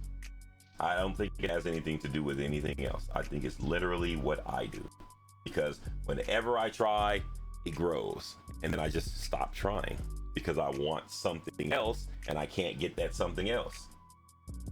Ever since I was shown the 3D model of my character, the one guy did this for fun, I have been wanting my character to be a streamer, and everything I've been doing was to try to get that to be real, because I want to play video games, but I know for a fact that business-wise, it is extremely hard for someone my age to get people to watch me with a camera, because I'm old and they can't really relate. You know what I mean? Plus, I rant like an old person, so, not while I'm playing games. When I play games, I'm just as toxic as fucking, I'm more, I don't know, I'm less art ink when I'm a gamer. Like when I'm gaming, I have fun. I'm just like, whatever. I talk shit about the game. I talk shit to chat. I just talk shit. And I'm having genuine fun because I'm playing games.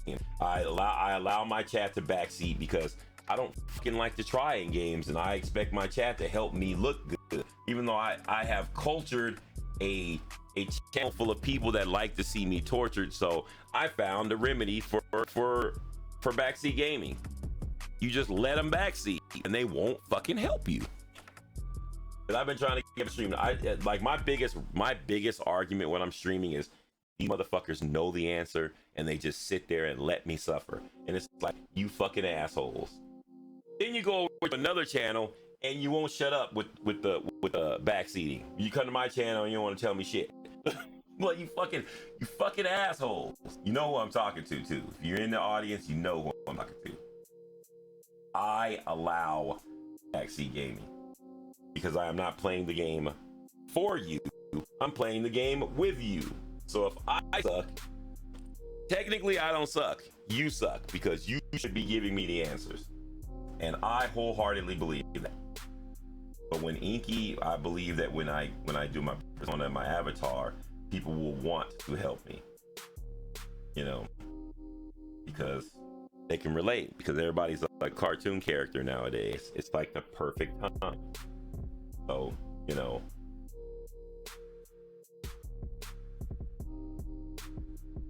Do I still stream on Behance? Just started looking at stuff on there. Nope. They were paying me to stream on there. And even though I believe that Behance could be a great platform, they lack vision. They could overthrow any art platform out there, but they lack vision. They are more concerned about selling Adobe products than getting artists to come to their platform, which is going to be a huge problem. Well, it is a huge problem because now they are slowly coming back to Twitch because the Adobe stream is becoming live again. But when I streamed on Behance, they were paying me to stream on Behance. I loved it. I would have completely switched to Behance and streamed on Behance without pay if they put effort into their platform. The problem is they aren't trying to find a way to filter artists over to Behance. And if you look at the content, there is good content from artists on there. There's a lot of good content. They had a lot of famous artists that literally just left because it felt like every time you went live, you were being botted because you had a whole bunch of viewers, but none of them talked, which is normal, but it's normal for an art stream to not have people talk, but like when people talk, it was like generic. It felt like you were talking to a bot. Because they would say generic things, and then you would answer the question, and then they would not talk anymore. You know what I mean? It felt like they were botting in questions to get you to talk, so that the VODs, because what they were trying to do was they were pushing VODs. The way that their VODs are set up is why I wish Twitch would have did theirs.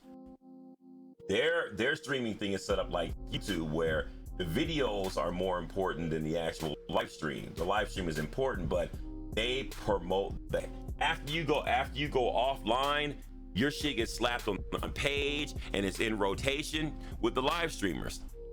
So every time you do a live stream, it still got more views than when you were live because they would promote it for several days on the top of the list. Any of the most recent streams were in the forefront, so that people could see your new stuff. And you got, man, it had a lot to it, you know. What do you mean another book? What are you talking about, Pat? What book? This isn't a book. This is just Inky, my character, doing Inky stuff, you know. This is him about to get his ass royally kicked while he is cosplaying as Ryu. Even though Ken is my favorite character other than Sagat, well, you don't really see Sagat and fucking Ken going at it. It's a Ryu and Sagat thing. So yeah. Did I even do a title? I didn't even know I did a title. Late Night Doodles. Yeah, that's the title that I had last time I went live. I didn't do a title. I just went live. I'm a bad streamer. I'm a bad streamer. I definitely forgot to put a title. I need to just put a generic title up that I just don't have to worry about, because I forget. I am solely convinced that the only time people read that shit is when it's misspelled. because I'll put important information up and no one will read it, and then the first time I misspell the word, people will be like, hey, did you know you misspelled the word in your title? And it's like, ah, yeah. Like, yeah, that.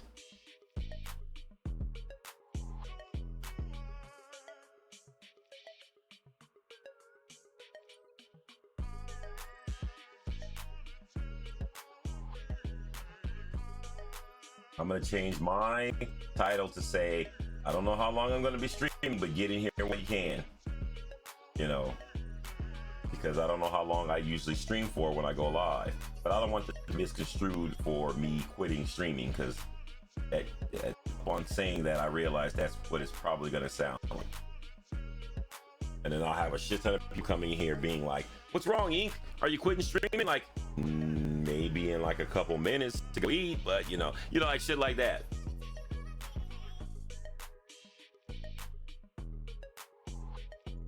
So this is literally just, I do a bunch of these, right? I like to draw my character just doing stuff, right? I'm a firm believer that if you have an original character and you don't develop that shit, you don't love your original character.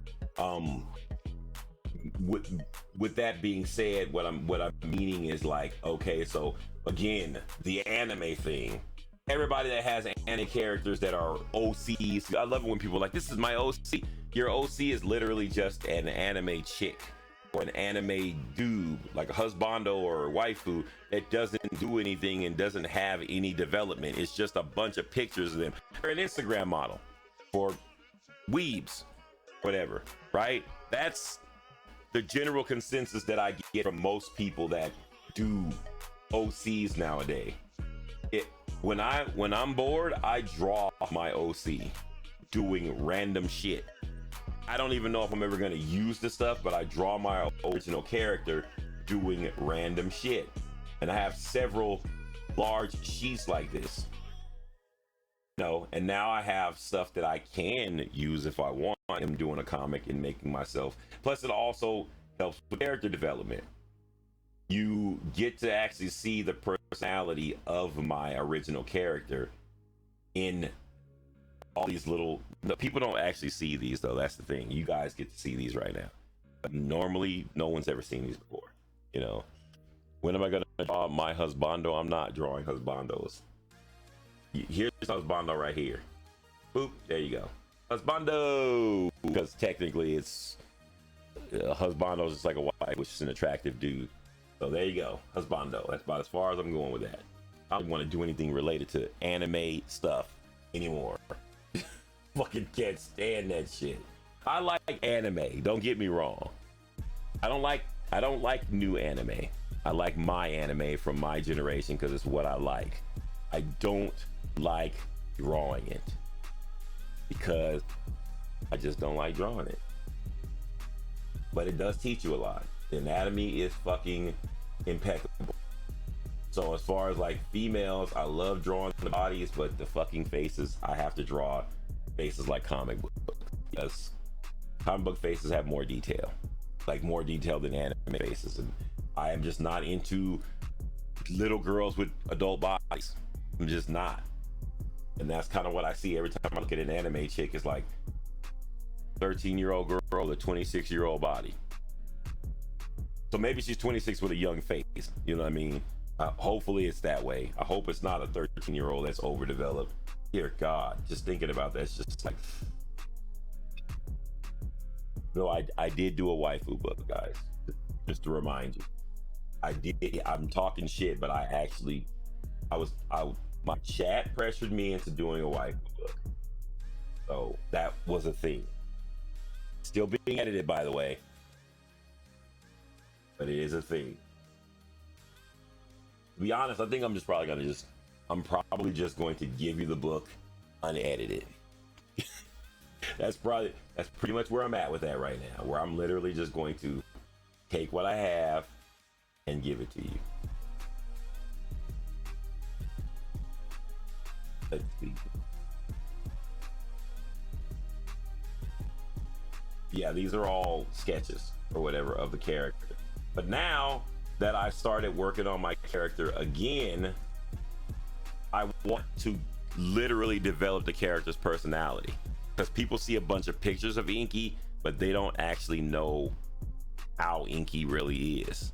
He's a nice asshole, you know, like that's pretty much how you would, you know, he's like, he would be considered to be what we would call real in our generation. Like y'all real is different, you know what I mean? Our real was just people that just didn't give a shit about anybody in particular. They just said what they wanted to say, and you know, like whatever. They never said anything to offend people. They just said the truth, you know. And Inky's big thing is he has children like mine that they are convinced they know more than their adult counterparts, right? Like most children, right? And he tends to make light of that a lot. Also, he plays video games, and his kids play video games. And his sidekick, which is his daughter, is more mature than he is. And when they were younger, or when I first developed the character, it was more so my daughter was basically like, she was like the instigator. She would instigate us doing all kinds of stupid shit, and I would just do it, you know, like the character Inky would do it. And that was kind of the persona. But now it follows, it basically tracks the growth of like our family dynamic, where like my daughter has children now, stuff like that. So she's more mature and I'm still immature. So I do a lot of immature shit when my daughter is like, she gives me the mature millennial take on stuff. And because I have this thing against most people, like young people, he always kind of like just taking shots at young people, you know what I mean? Not in a derogatory way, just kind of like a, hey, I'm an old person, you know, like whatever type sense. But like, I want his persona to be more about video games and not about rants and shit, because I think he doesn't really rant, but he lies about the idea behind the character. Is he tells his kids or his grandkids his adventures, but like majority of the story that he tells his grandkids are literally just him playing video games, but he is telling it to his grandkids like he did these things in real life. And his daughter is always exposing him, you know, like I think the first comic I did was about Resident Evil. No, it was about Left 4 Dead. Me and my daughter would always play Left 4 Dead. Left 4 Dead 2. And it was pretty much the same scenario. When she got left behind, or when she got downed, I had to come back and save her, no matter what. But when I got down, it was like, sorry dad, I gotta go, you know. And that was pretty much the entire like premise for the comic.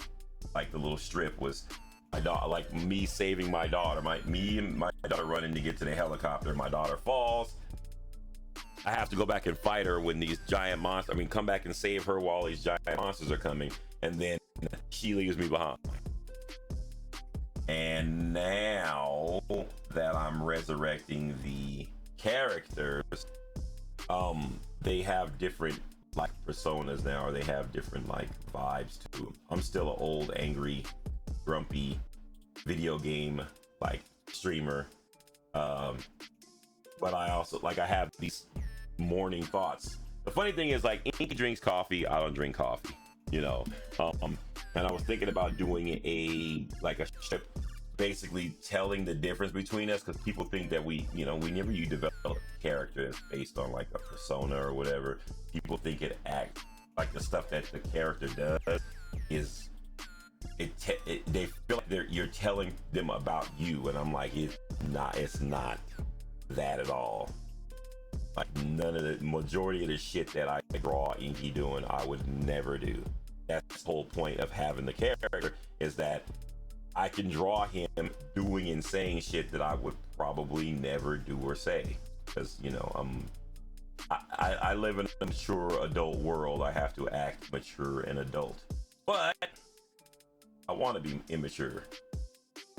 So my character can do that. The only thing that you'll probably see Inky ever do that's probably real is when I talk shit about Ace. That is probably the realest. That's probably the realest relation, because his son, who is Pants, which you guys saw the creation of Pants. I'm gonna probably reconstruct Pants, but Pants is Ace. It's basically me taking shots at Ace, because we take shots at each other through art. But since I'm a better artist, I develop better than he can. So, you know, I made an entire character, and I'm basing an entire storyline around this character named Pants, whose real name is Ika, which is Ace backwards, that doesn't like to listen to adults, or not adults, doesn't like to listen to, well, anybody. He thinks he knows more than everybody, but every time he does something, it's always like ass backwards, which is why he has pants on his head and why his name is Pants. Because at some point he was told that he didn't need to wear pants and that he was wearing the pants backwards, and he didn't listen. Because that's Ace. That's actually real Ace. You know, whereas you'll tell him not to do something and he'll be like, you don't know what you're talking about. You know, and he does it Ace way, and it never turns out right. But yeah, that's kind of where I'm at with this right now, where I'm just like, my idea is to not dump all my energy into it, but it's something that I always like to have that I'm working on to keep me busy when I'm not doing nothing. Plus, I still want to be able to practice drawing monsters and robots and things like that. And this is like the perfect balance, because I can draw my character doing anything. So I can draw Sagat looking super swole and ready to, you know, kick some ass. And then I got my character here that just kind of like lightens the mood. You know, like that's kind of the stuff I like, you know, or, you know, like the whole Legend of Zelda thing where, you know, he's talking about Link having a shitty contract, because I know people have ever since I've been younger, everybody's always been like, why isn't it called Adventures of Link or Legend of Link or whatever? Like, why is it called Legend of Zelda? And it's one of those questions, you know, or why the fuck does Mario keep saving the princess? You know, like, and then she just getting kidnapped. You know, you have to make light of. I've always wanted to make light of shit like that, and then like these are conversations that we've all had before, you know. And I'll make comic strips about like real comics and stuff like that, because you know I hate Static Shock, so you know I'm gonna make a fucking some kind of Static Shock remarks eventually, you know, or something like that. I mean, it's just fun. It's something to do rather than just sitting around, you know. But that cuts into my video game playing time, because if I'm drawing these, I'm not playing video games. But I gotta do a quick comic strip. Because what I want to do is I want to be able to do like the morning thoughts kind of like regularly, maybe 20 times a week, and do like at least one comic strip, like maybe like 4 or 5 panels a week, and then everything else just kind of gets thrown in there whenever it is, you know, whenever I can get it done or whatever. And it'll just be something that I do, you know, whenever. And who knows, if I get enough content build up, one day I might actually throw it in the book, but I have no plans on making it a book. My plans are literally to just vent through my comic book character and develop his personality and the personality of the other characters. Now, right now, my character currently my universe currently has like 7 or 8 characters. There's more than that, but I'm reimagining all of them, because some of them can't exist anymore because of the reason why they were created. There is a shift in, well, some of them just can't be, they can't exist. It's a conflict of interest type thing. And others don't make sense now because I'm not drawing the comic based on Twitch anymore. Because when I first designed the comic, it was designed to be like a universe in which they lived in like the streaming world, like a world that was based on off streaming or whatever. I had a character that was based off of what we used to call poor people, which were plebs. You know, that was a big thing for streamers to call people that weren't donating or weren't subbed plebs. But they don't really use that word anymore, just because they don't. It's not like a derogatory term or whatever. It's just it's not cool anymore. You have new words like mid and shit like that. So because I don't feel like keeping up with the dynamic of Twitch and keeping hip stuff like that, I took out that part of it where it's like it's based on Twitch, because Twitch has a lot of drama now, and I don't give a shit about the drama on Twitch. I don't want to keep up with the drama on Twitch, you know, and I don't want to keep up with the drama with live streaming, because I want my character to literally be a gaming streamer that just, you know, rages when he plays games, and, you know, something fun and funny, you know, I can express myself. And so far, I am having a fucking blast with it. And I am committed to keeping it that way for as long as I can, or foreseeable future. I am still working on adorable monsters. I think my next idea for a 3D model that I'm gonna have the Shining do is probably going to be a model of my original character. And since you're here, do you think that will be something you could potentially do? It won't be complicated. It's literally just going to be my character, like, waving. Imagine this.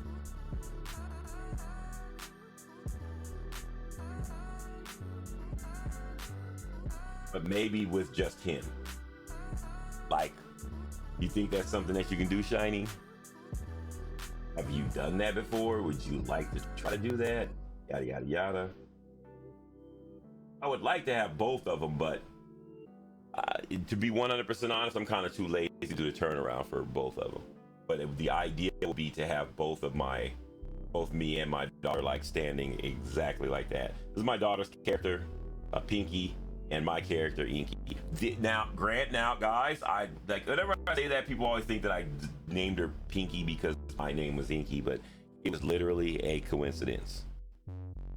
She's a pink dinosaur, and my daughter named her Pinky, and I was like, people are gonna think that we did that on purpose. It was a coincidence. So I just basically spelled her name like mine, but yeah. I am happy that I waited though to work on the character, because now that I waited, or you could do this. If you could reproduce this, I could never find anybody to reproduce this. No one can reproduce this, not even the fucking guy that did it. I wanted the guy that did it to turn it into a statue. He was like saying that the way that it's positioned, it was designed for it just to be this pose, because I guess it wasn't designing it to be a statue. And I'm like, but it's right there. But apparently what he was saying was like, if it turns around, it'll look weird. I don't know. I wasn't really arguing with him, because now that I'm dabbling in 3D modeling, I kind of understand what he's saying about the angle makes the character look right, but if it turned, there's probably a lot of stuff that's like missing or wrong with it or whatever. Just looks cool right there. But one of these days, this will be my streaming persona. One of these days. Until then, I will keep developing said character in comic book form. I also want to do the voice for Inky, so people can see what, because I know a lot of people will have asked me before what he sounds like, and I'm like, I keep trying to explain to them, it kind of sounds like me, but not the voice is not as deep. My voice is like really, really deep. Inky's voice is not that deep. It's deep, but like not that deep. So in this drawing, if you haven't picked up on what's going on, he is cosplaying Ryu and he's about to fight Sagat, and he is pooping himself. I'm not gonna have the poop here. It's gonna be indicated. It's gonna be kind of indicated in the, you know, look of it. But you'll see when it's done. Basically, he shit himself because he knows he's about to get his ass whooped by Mr. Sagat.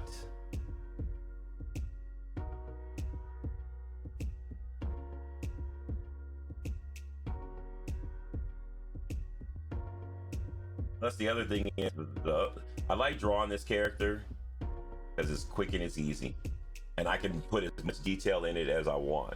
Like I can draw Sagat as detailed as I want to draw him, but then draw Inky really fast and simple, you know, and it balances out. I kind of want to do that with like a bunch of different games that I like Resident Evil. Like I would probably like to do him in like Chris Redfield, right? But like have Chris look all super serious or whatever, and high res, and then have Inky just, you know, look like Inky.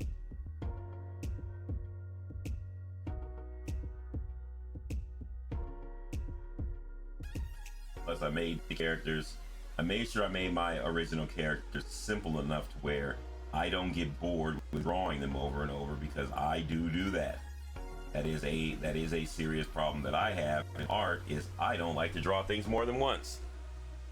So a lot of stuff that I would have done, I did not do because I was like, you know, if you draw stuff so many times, your brain gets exhausted. And that's kind of what happens. It's like my brain gets exhausted when I draw something more than once, because I feel like I'm not being entertaining, or I'm not entertaining myself. I'm just repeating the same thing. So that's the other reason why I didn't want to do a comic book, because sometimes I just don't like, I'll be doing a really good story and then sometimes I just don't like the story anymore, and I just don't want to do it. And if you're writing a comic book, you can't just abandon that. A comic strip, you can just change the tone whenever you want, because it's more so like a comic book is more so like a continuous story, right? You know, like it's generally designed like that. Where a comic strip is just tidbits and animated shorts, or shorts of that person's or persona's life or whatever, or existence. It's what I gather from it. I'm not really, you know, I don't know how other people gauge what they do, but that's kind of how I look at it. Like, that's why you get little tidbits of shit that Inky is doing when he's being ridiculous like he normally is, versus like a comic strip or a comic book, which would be like more in depth, so to speak.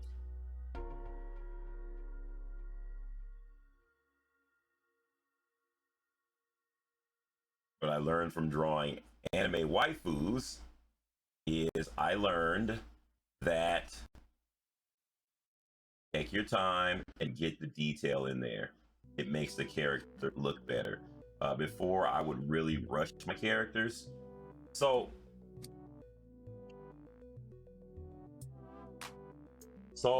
like this, when I first started doing the waifu journey, my waifus looked unpolished.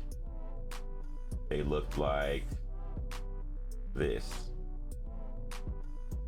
I went back and fixed a lot of these, but I didn't really care about what I was drawing. I just wanted a whole bunch of half-naked chicks.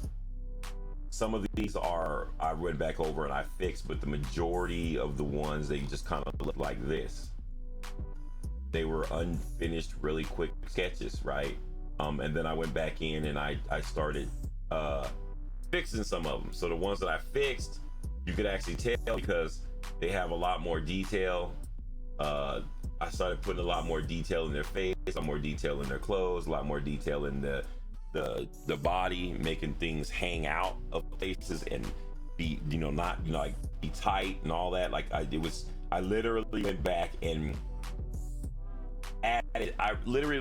fixed the anatomy of a lot of them and made them look more appealing to, of course, you know, whoever likes to look at hot half-naked chicks. Because when I first started doing it, that was never the goal. And then I started realizing that I can't just draw a bunch of hot half-naked chicks. They have to be doing stuff, you know, or in costumes or something like that, because it just gets boring after you draw a shit ton of poses a bunch of times.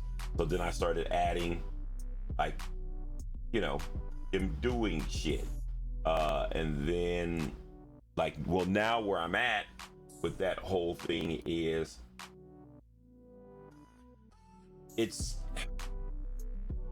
I'm more so concerned about the personality of the character and them existing in stuff, and then making them look sexy when they're existing in something, you know, versus just, I still do sexy, but like it's more so like them doing stuff and being sexy while doing it, you know what I'm saying, instead of just drawing a half-naked chick, you know. I want to draw like a Viking, but like that.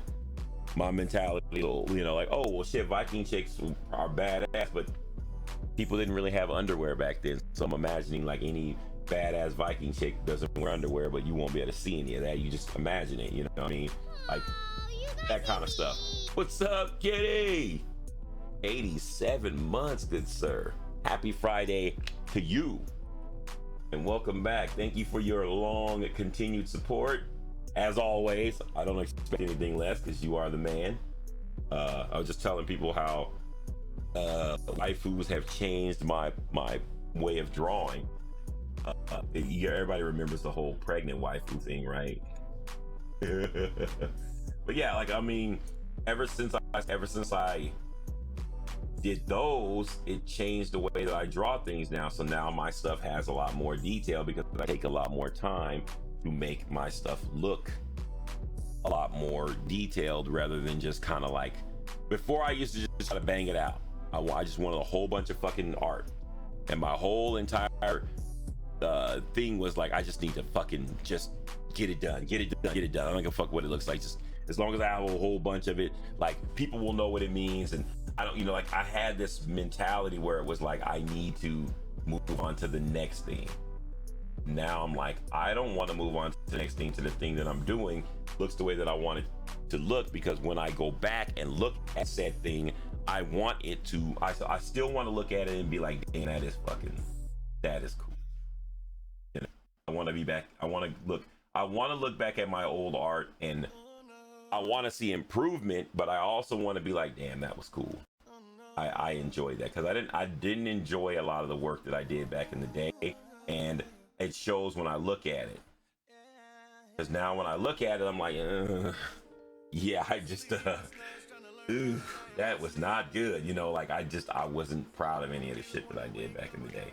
Especially when I first started digital. Jeez.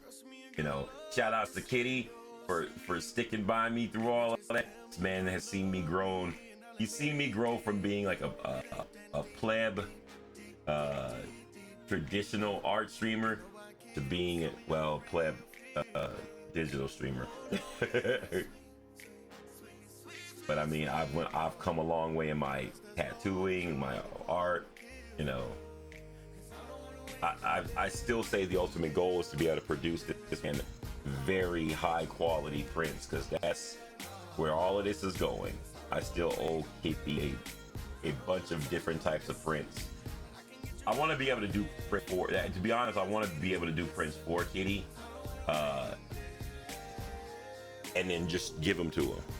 You know, like I want to be like, I would like to be able to like draw Sagat, color really good, which I can do that now, and then print it on my high quality printer and then ship it to him. And that is probably like maybe like a month or so away. I just need more room to set my shit up, because yeah, room is literally what I am lacking right now. Speaking of room, have you added any more statues to your collection? I haven't really been on social media that much, so I haven't been able to talk to your site. You guys don't follow Kitty Raj on social media. This man's like statue collection I have always been envious of his statue collection. And he is the reason why I want to make my own statues.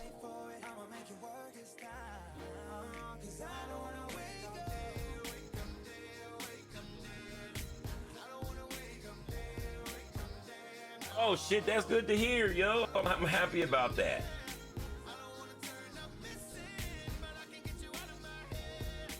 That's really good to hear.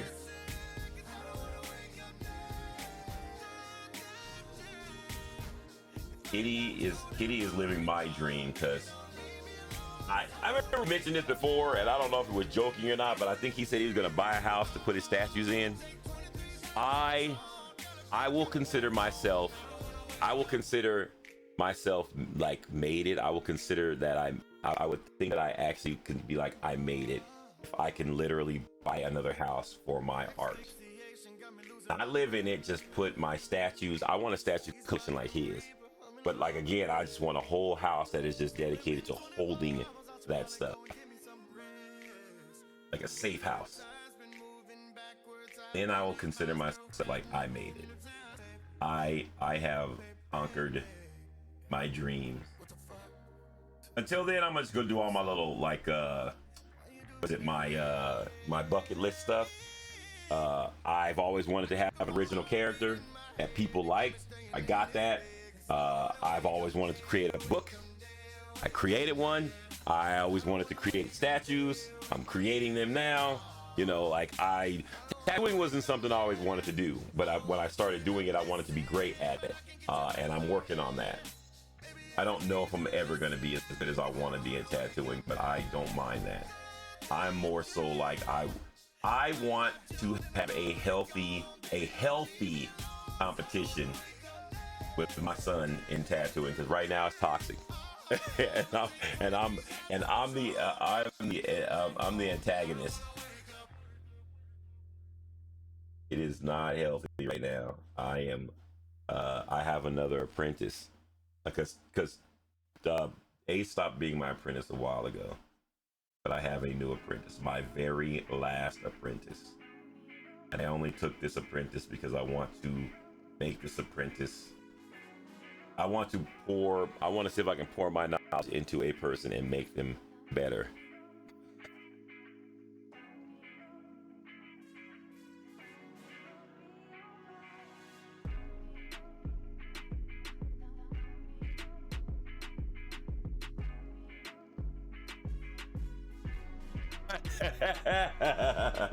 Dude, you remember the streams used to be man, so much has changed.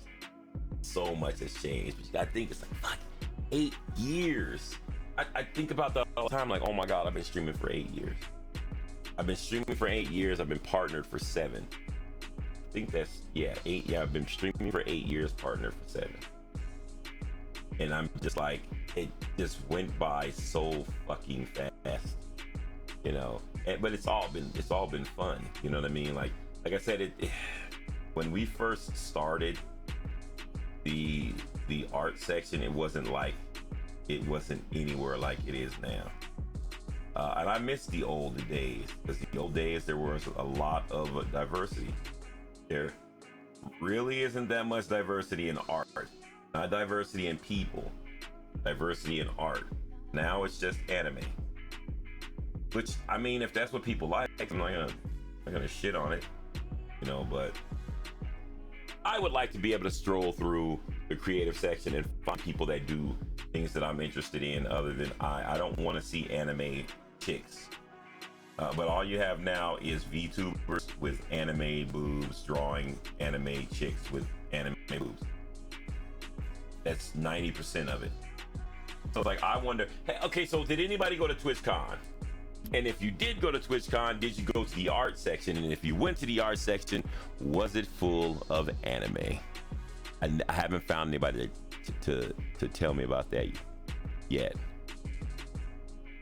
Oh no, I've seen these. I did see these. The fucking statues that look like statues. These should look sick. I did see these. I saw these at work. I wanted to draw something like with all three of them because you know I love Batman, Superman, and then you can throw Wonder Woman in there for good measure. But I don't really. I've always been kind of like on the fence about drawing Wonder Woman because my Wonder Woman is gonna be ultra sexy, and people don't like that. That shit is fucking the statue. Are those the statues from the Hall of Justice? Like, are those? Is that what those are supposed to be? Like, because I know the Hall of Justice has statues of the superheroes.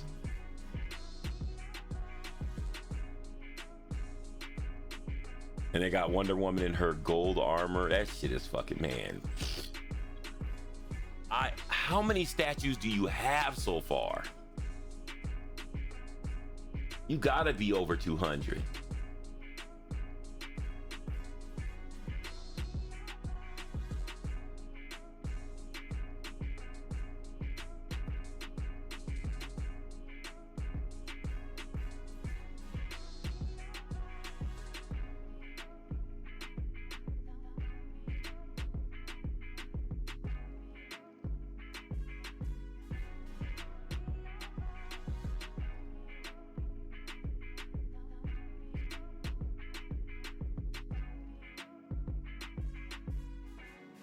Yeah, that shit is dope. But I don't expect anything less. I knew it was gonna be dope. Has the inside story on your pet's health. It starts inside the gut with Purina One with new microbiome balance, promoting gut health and immune support. Learn more at purina1.com/gut. You have 500 pieces. And a few more on pre-order. Fuck. 500 pieces. Son of a, oh my god, that shit is like, one of these days, that'll be me. I don't want 500, but I'll collect as many as I can. Right now, I think my biggest thing right now is I want a statue of something that I created, and then I'm just gonna go nuts with buying statues. I want a statue that I created, and I want a statue from like Final Fantasy or something, like one of my favorite games. And then I'm just gonna go nuts. Those are the two that I gotta get first. I definitely want Red Monica. I want this Red Monica statue, and I don't even know if you can get it anymore. But there's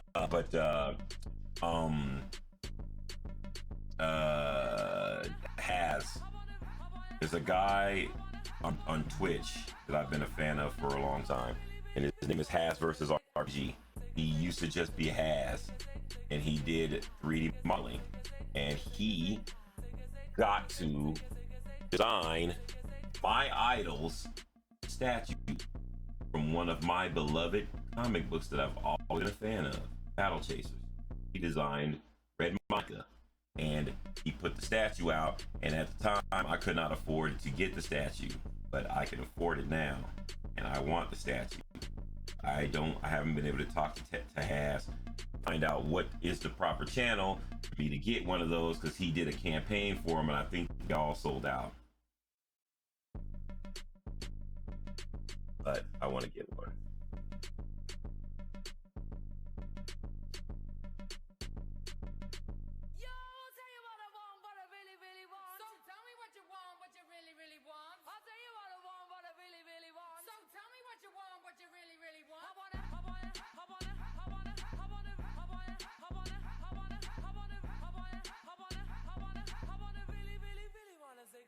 So I will be coloring this, but I'm definitely not going to color it today. I thought I was going to, but nah, I'm not going to color it today.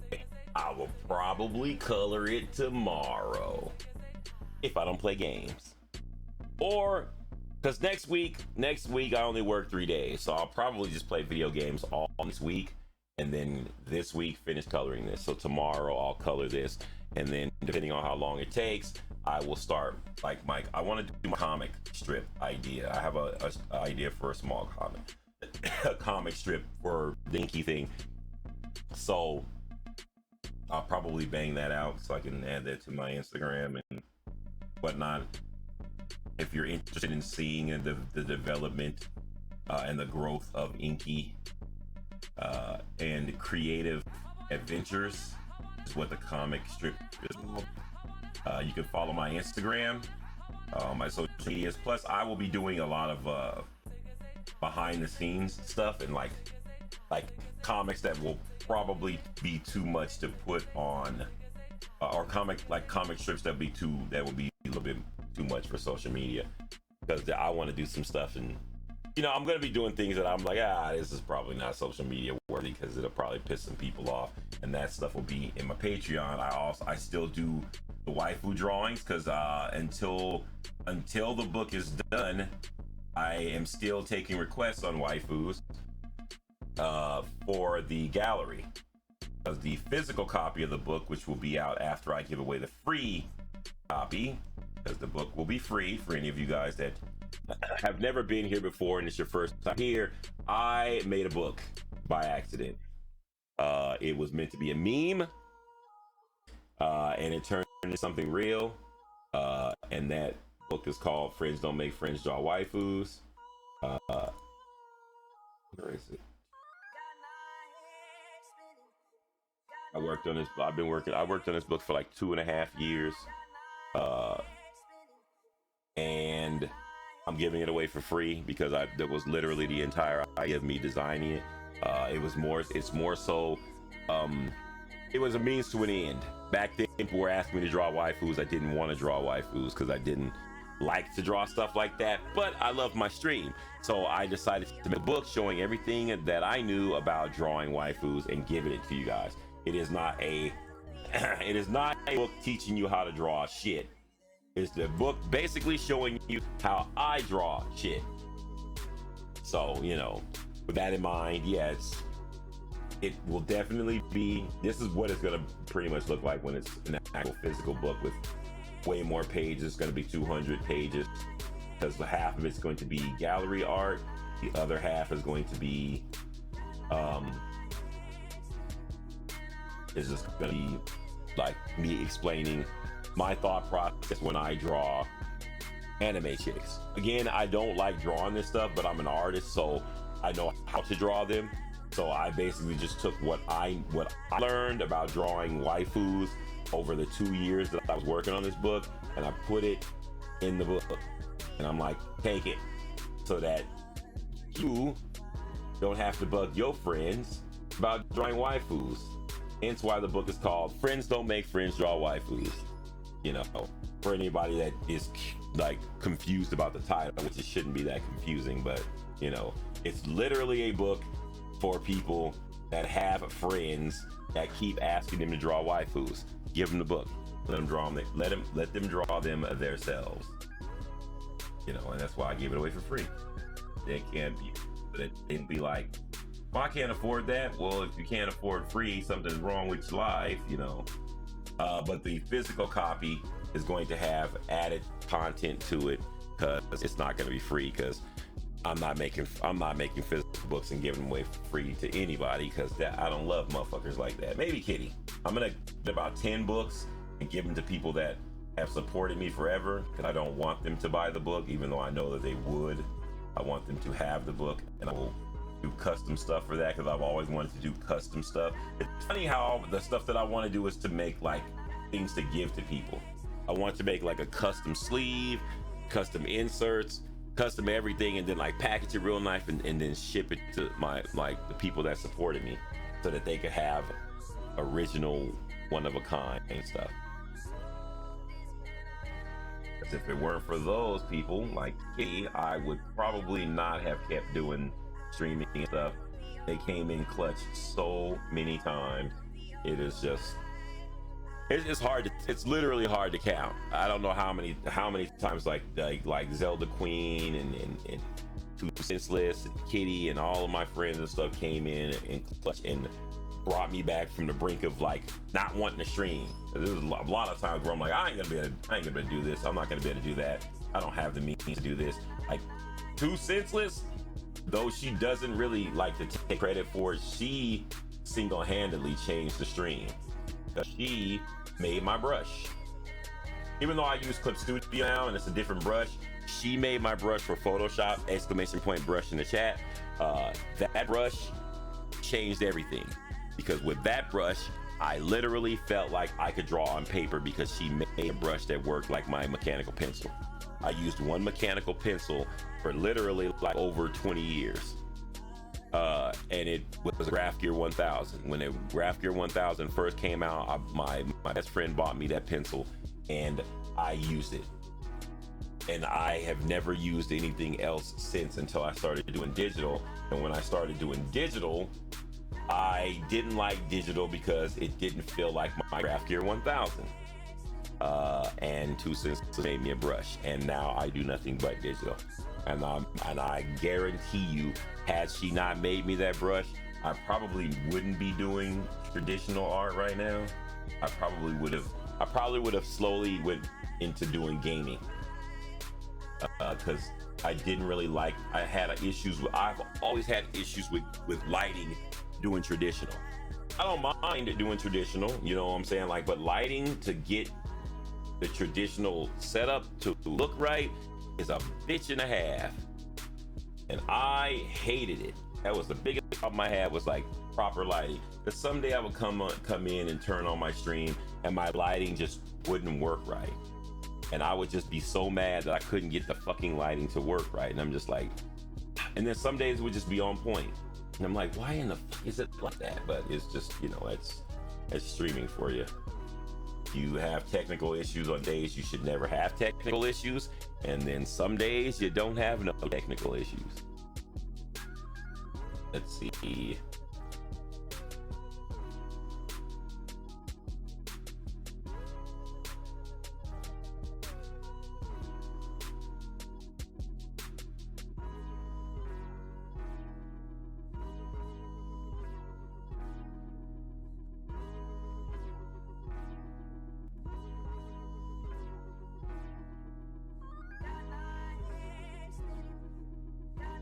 You have like one of the most simple but iconic like outfits.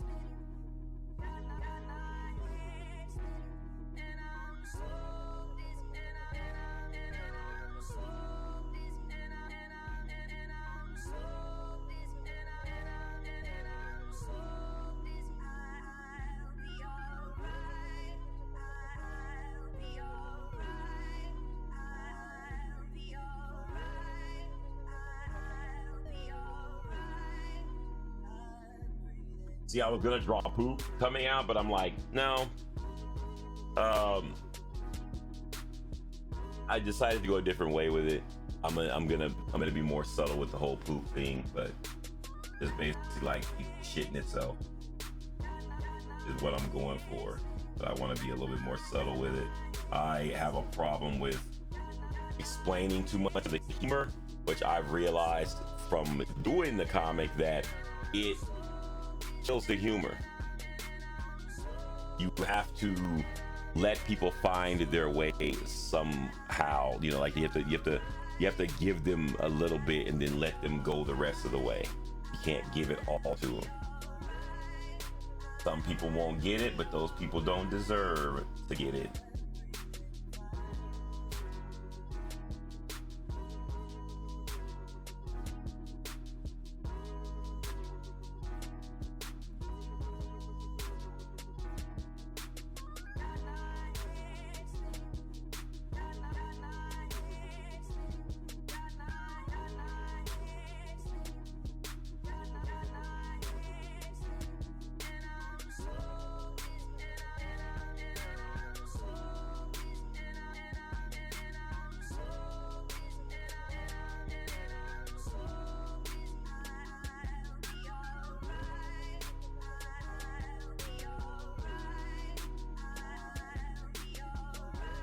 Let's see.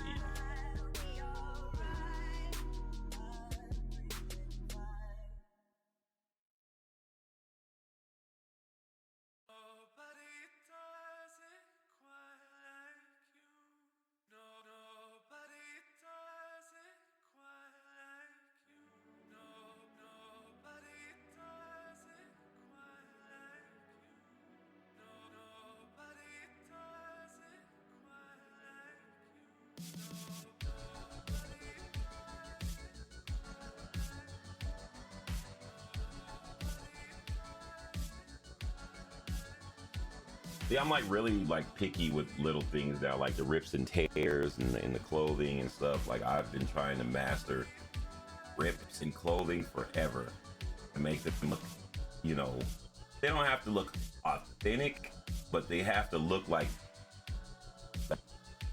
raggedy, like something that's like tattered or whatever. And I'm yet to like completely like love my take on that.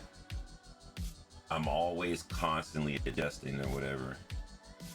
That and like calves, like male calves, it's a hit or miss for me. Once you get below the knee, it's like, I don't know, man. Women's, I finally got the hang of drawing female like calf area and like feet.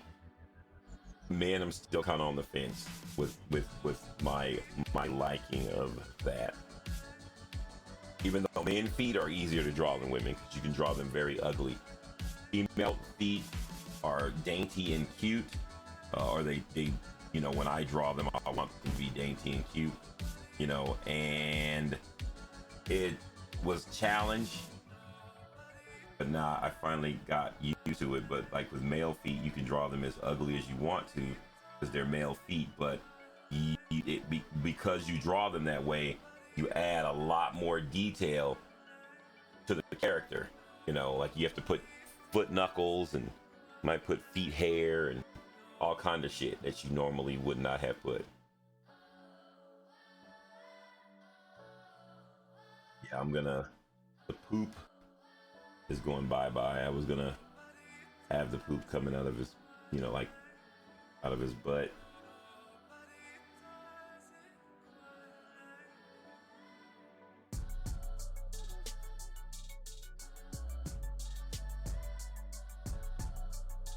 But I realized that all you really got to do is have arrows pointing at that specific area, and it plays into everything else. The facial expression and all that.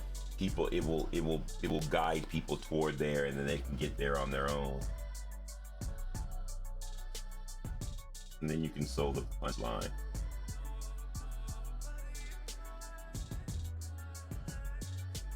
And these are like the prints and stuff that could be, you know, like the added bonus. Like I said before, like how people sell prints, like they sell prints of original characters that have no development. These prints or these little tidbits like this, they are the character development. Because when you see them all together, it starts making sense. Hey, Icy Wolf. Thanks for the 10 months. I appreciate that. Welcome back. Hey guys and girls, if it's your first time here and you like to see, make sure you hit that follow button. I will more than likely be coloring this tomorrow. So if you want to be around to see it colored, and then I'll probably start sketching like a little comic strip or whatever. Writing scripts for comic strips is an actual pain in the ass.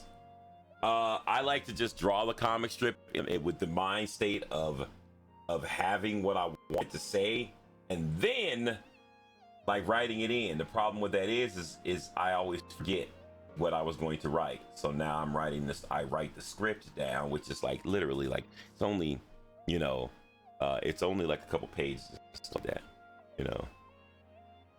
Not a couple pages. It's only like a couple panels, so it's not that much. But I have to get in the habit of writing the scripts down so that I can remember exactly what I want to put, you know, and then I can edit it later when I do the little comic strip thingy.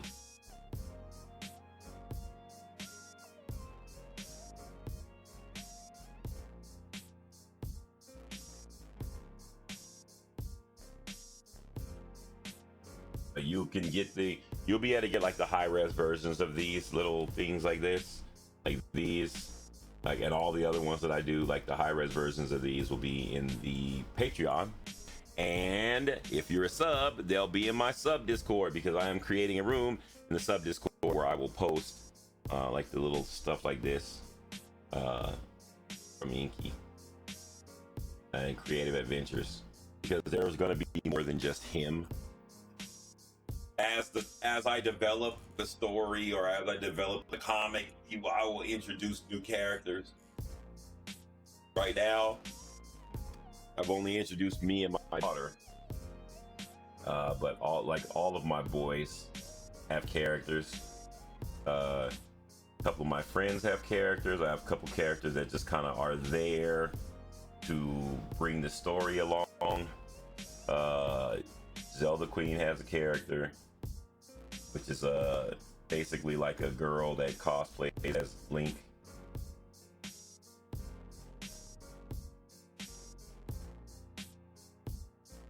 Story behind her was she's like a huge Legend of Zelda fan, right? Or she was a huge fan of Link, right? And you know how like most people bathe in like rivers and ponds and lakes and shit back in the day. Well, she basically stole his costume, and she's cosplaying as Link. She has like the Master Sword, but she didn't get the Master Sword. She has like a wooden Master Sword, but she has his costume. But she dyed it blue, because blue is her favorite color. The character's favorite color. I don't really know. I don't know what Zelda Queen's favorite color is, but the character's favorite color is blue. So she dyed Inky. She dyed the character's favorite color blue.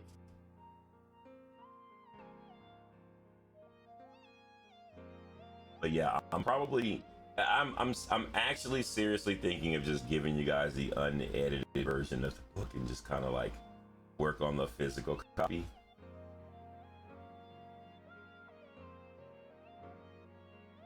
I'm really at that point.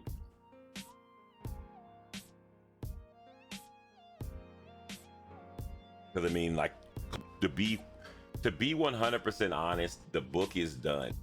But Two Senseless is editing it, and it's a lot to edit, because I the whole idea was I did not mean to write that many words, you know, and I wrote a lot of words, and most of it is just kind of like whatever, you know, but so to volunteered to edit it, but like there's a lot of shit to go. It's like 80 pages to go over, right? And like, you know what I mean? Like, editing isn't fun. But, you know, I'm just really thinking about just kind of like taking what I have and then just kind of putting it up. And then be like, there you go. And then I'll do all the editing for the real book. Because the real book's gonna have the part that the part that I'm giving you guys is the physical, the actual book, the part that I was developing from the beginning. And then after I developed that, I decided that I was going to do a gallery to add more pages, because why make a physical copy of something that people have already seen digitally? People aren't going to buy it. The 2 people in stream that will always be like, I'll buy everything, would probably buy it. Realistically, you don't spend that much money on a book where no one's gonna buy it. So what you have to do is give them incentive to buy it, i.e. prints, i.e. more content, stuff like that. So the physical book will have a gallery. So but the digital book is basically going to be, in a nutshell, like this, you know, like it'll be this.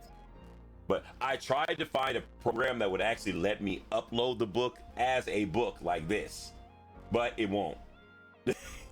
You can't. I thought that I could save this from Clip Studio like this, so I could just give y'all the book in this form, but you can't. You have to do it in a PDF and whatever. Anyways, but you know, I'm probably just gonna like make a link for it and give you guys the book, and y'all always have to excuse the typos. Like, just be like, look, man, because I wanna work on the physical copy, but I want you guys to have and enjoy the book. But it's going to be a minute, you know, with all that, because Tua's doing a lot of editing. She is going above and beyond, because a lot of these pages that you see here, she's changed some of them, like changed the graphics on it, like the sketches and everything are the same because that's my art, and it would defeat the purpose if the sketches were changed. But like the words and the background and all that stuff, like she's making it look presentable, you know what I mean? That shit takes time, and I know the stress of working on someone else's project when you have your own shit going on, you know what I mean? But yeah, this, for those of you guys that don't know, we made this book. I made this book because it started off as a joke, turned into this, and I love it. It will always be in my arsenal. It will always be a part of my art resume, and I'll always be able to say I made a book on accident. You know what I mean? Like, it was just literally supposed to be a joke. I was gonna start drawing it and then just kind of like not finish it ever, and I finished it. And now I want to do a physical copy, because now I want a physical copy for myself. Not because I want to make money from it, but making money from it would be nice, but I want a physical copy of my own book so I can continuously rub in my son's face that your dad made a book. You know what I mean? The same thing with like Inky, the comic book character. I want to be able to rub in my son's face that I created my own real OC. I didn't just create, I created a wife OC, because just contrary to the fact that this book is full of half naked chicks, that most people will consider to be original characters. There are 2 original characters that are in this book that are consistent throughout the book. But you know, now when people ask, you know, now I can't make fun of people that draw half naked chicks because I made a book, you know, and that's why I'm giving it away for free.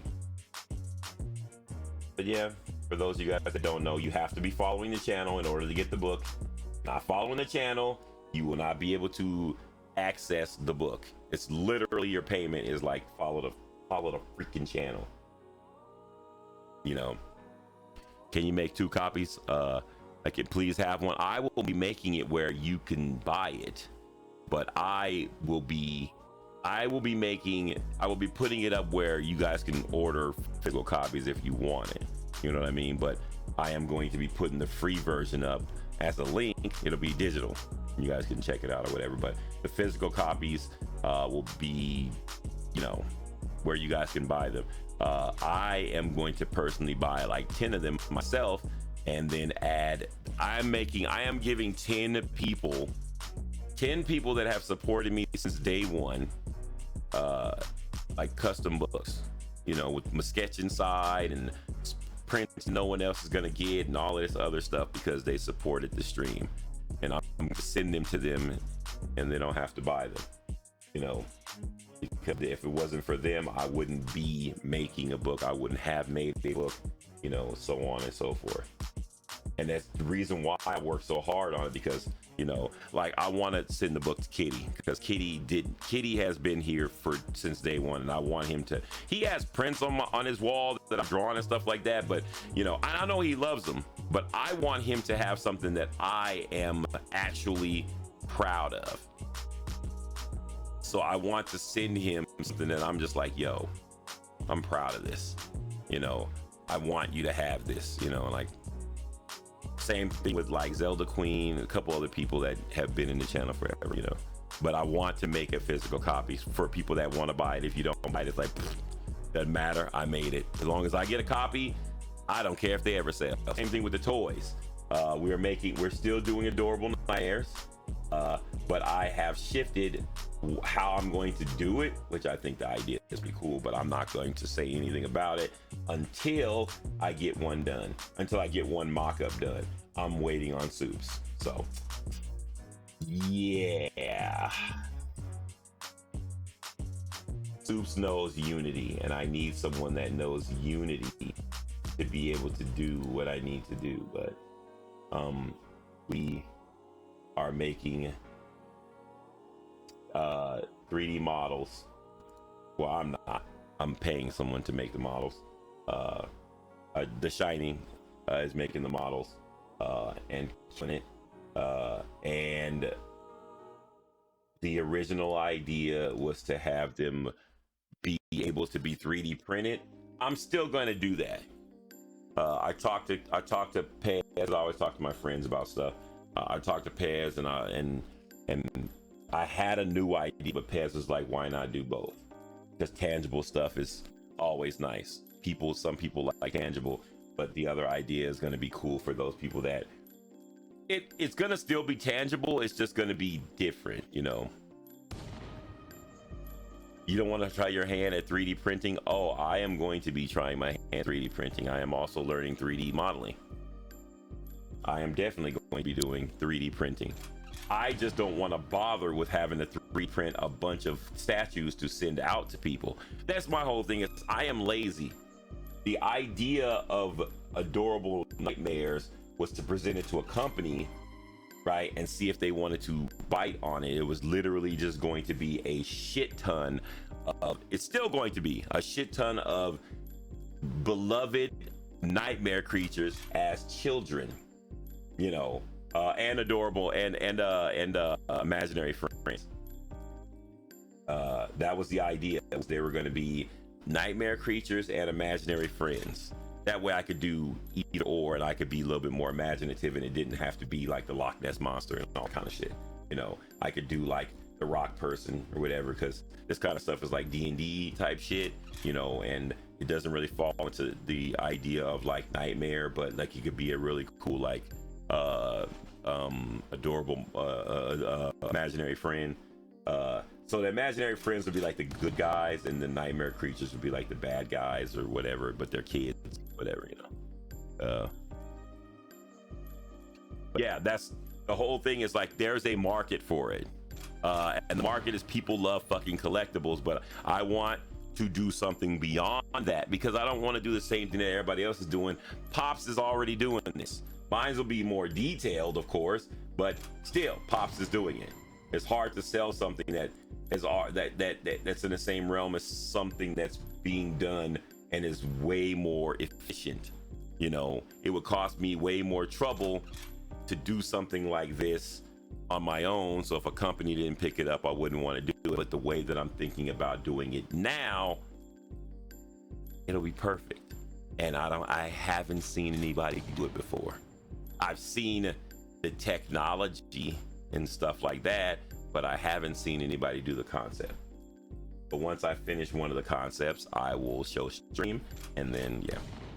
But the 3D modeling, for print will still be done. On that same subject, if you are a part of my Patreon, or you want to join my Patreon, !Patreon in the chat, I will be paying to have, I have a 3D artist that I'm paying to do 3D art, but I will be taking the assets, like the printable assets, and I will be putting them on Patreon for those that have 3D printers and want to download them for themselves. I am going to be developing the character, the statue, the character, the statue, the box art, everything for people that want to actually create them on their own. You know what I mean? Like, I'll be creating all this stuff for it and putting the assets on Patreon, starting with this one. So what it will entail is the box art, the like a card with information about the character, because again, character development. Well, who the fuck wants to buy a character that they don't know about? As cool as it may be, backstories are great. You know what I mean? Like, if I made a character of Inky right now, or a statue of Inky right now, people that love Inky buy the statue because they love Inky. You know what I mean? But if you just, it doesn't matter how cool your character is, if people don't really know who it is, they're typically not going to want to, like, I want people to buy anything that I make of Inky because it's Inky, because they love the character. You know what I mean? Same thing as anything else, you know. Oh yeah, I told you, Icy Wolf, that's why I haven't been streaming that much. I've been working on a lot of shit.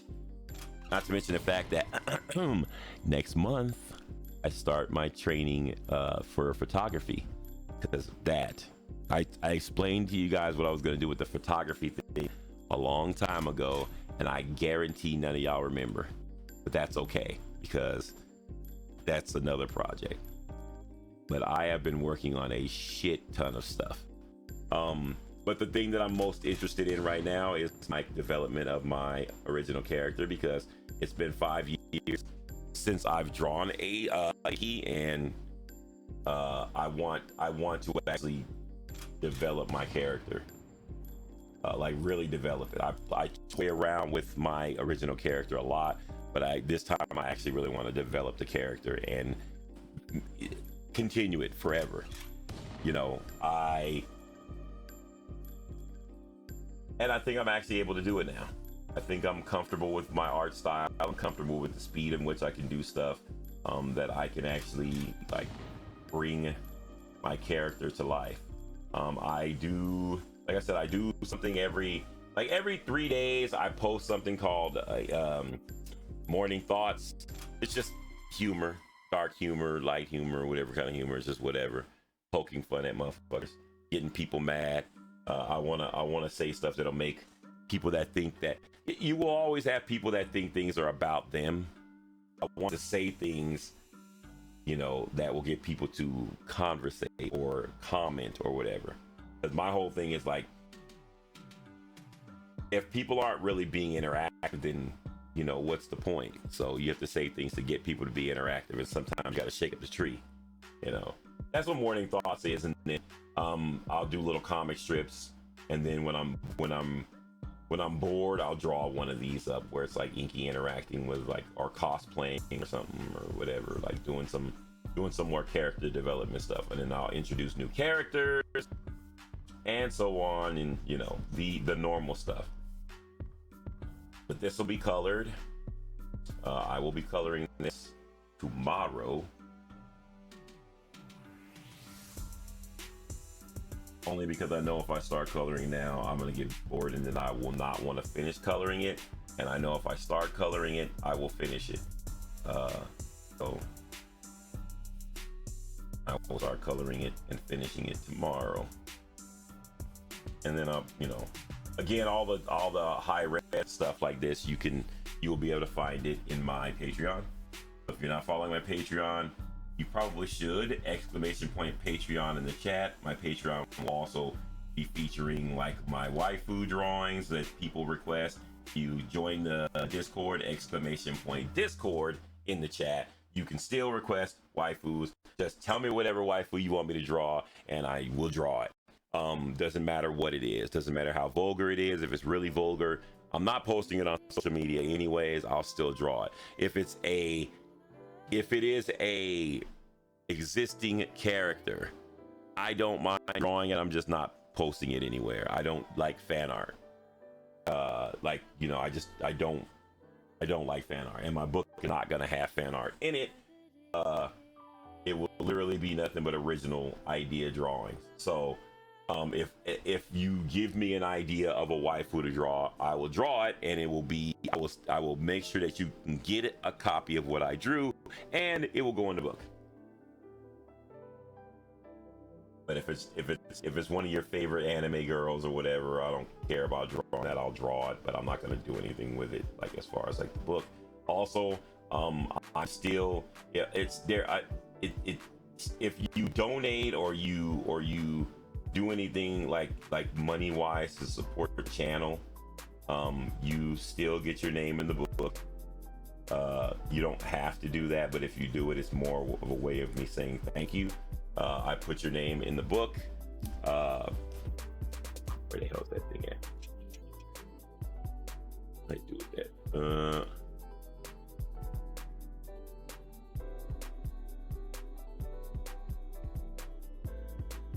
Pages that I made with like thank you on it, like this.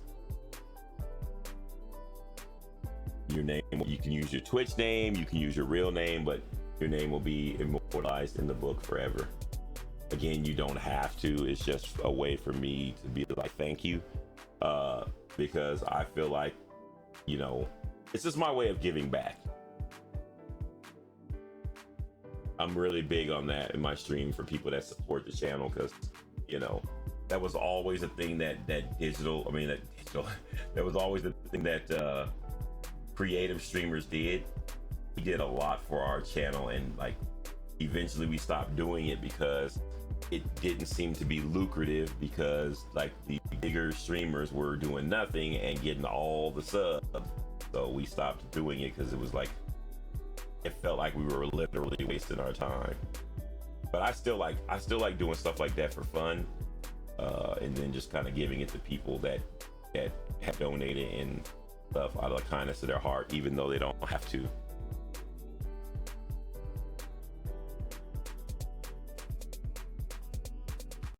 But yeah, I will let you guys know if I'm just gonna throw the book the way that it is, and just kind of, you know, again, there is going to be a physical copy. So I know a lot of people are eager to see the book and what it looks like, but I have wanted to have like proper grammar. Like, but to be honest, at this point, I don't think people really care unless it's a physical copy, you know. So I'll probably just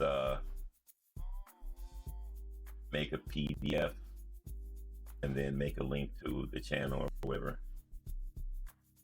That way you guys can view the book.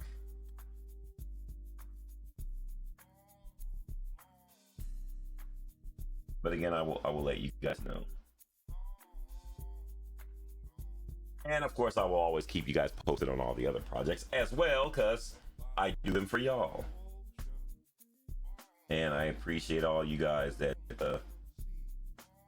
have been following the stream and kept following the stream. And if you haven't followed the stream, make sure you follow the stream. I try to stream as often as I possibly can, but I do have a job. That job takes a lot of time, but I have the job so that I can do cool things from a stream. So it all works out, in theory.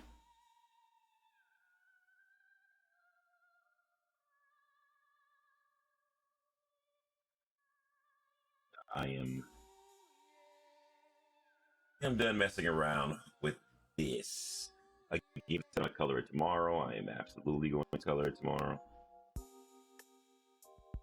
Probably start messing around with it tonight, with like the flats and stuff like that, because that's the most annoying part, is the flats. Once I get done with the flats, it's fun.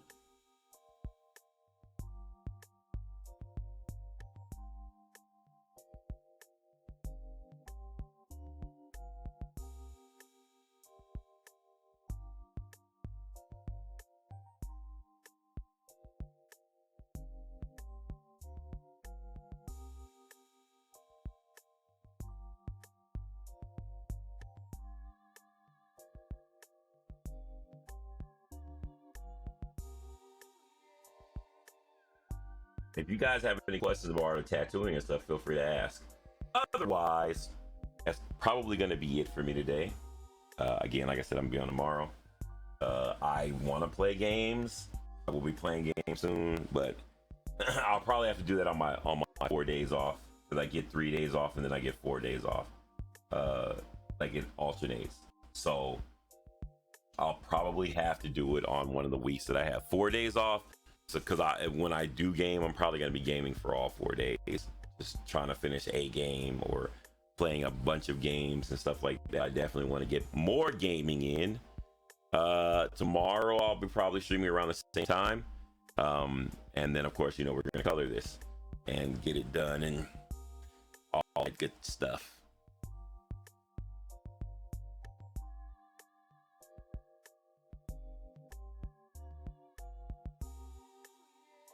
I really hope they fucking hurry up and put Sagat in Street Fighter VI. I mean, I know it's not out yet, but I know it's gonna take a minute for them to make Sagat in Street Fighter VI. Sagat is one of my other mains. I main him and Kin. Shopify presents cool sheets from AHA to Yeah. I suffered from Ta-da. the wrong kind of hot in bed, heat-induced insomnia. That And then was we're my going to aha moment. Bed sheets that we're gonna you have like a little thing that goes like I that, thought, and it's gonna how do I say even sell bed sheets That's when I had the idea that made it all possible, signing up on Shopify. This is Possibility, powered by Shopify. Sign up for a free trial at shopify.com/listen22. People that know Street Fighter will get the reference. For people that don't like know Street Fighter, you'll be like, "What the fuck is Hapukin?" Like you'll get it. You won't get it, but it's an inside joke for those people that know Street Fighter. Basically, I'm selling you on the joke. If you don't get the joke, you don't get it.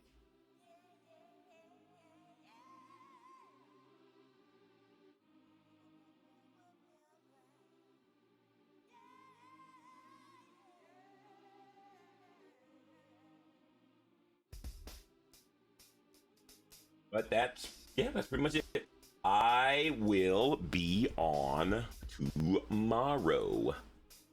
Guys and girls, I appreciate you guys coming out. Also, I'll be posting this video on my YouTube because once I don't really save my art VODs on Twitch, I download them and I put them on YouTube. So follow the YouTube channel, of course, !YouTube or !social in the chat.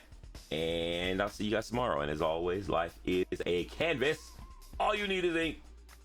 Have a good night.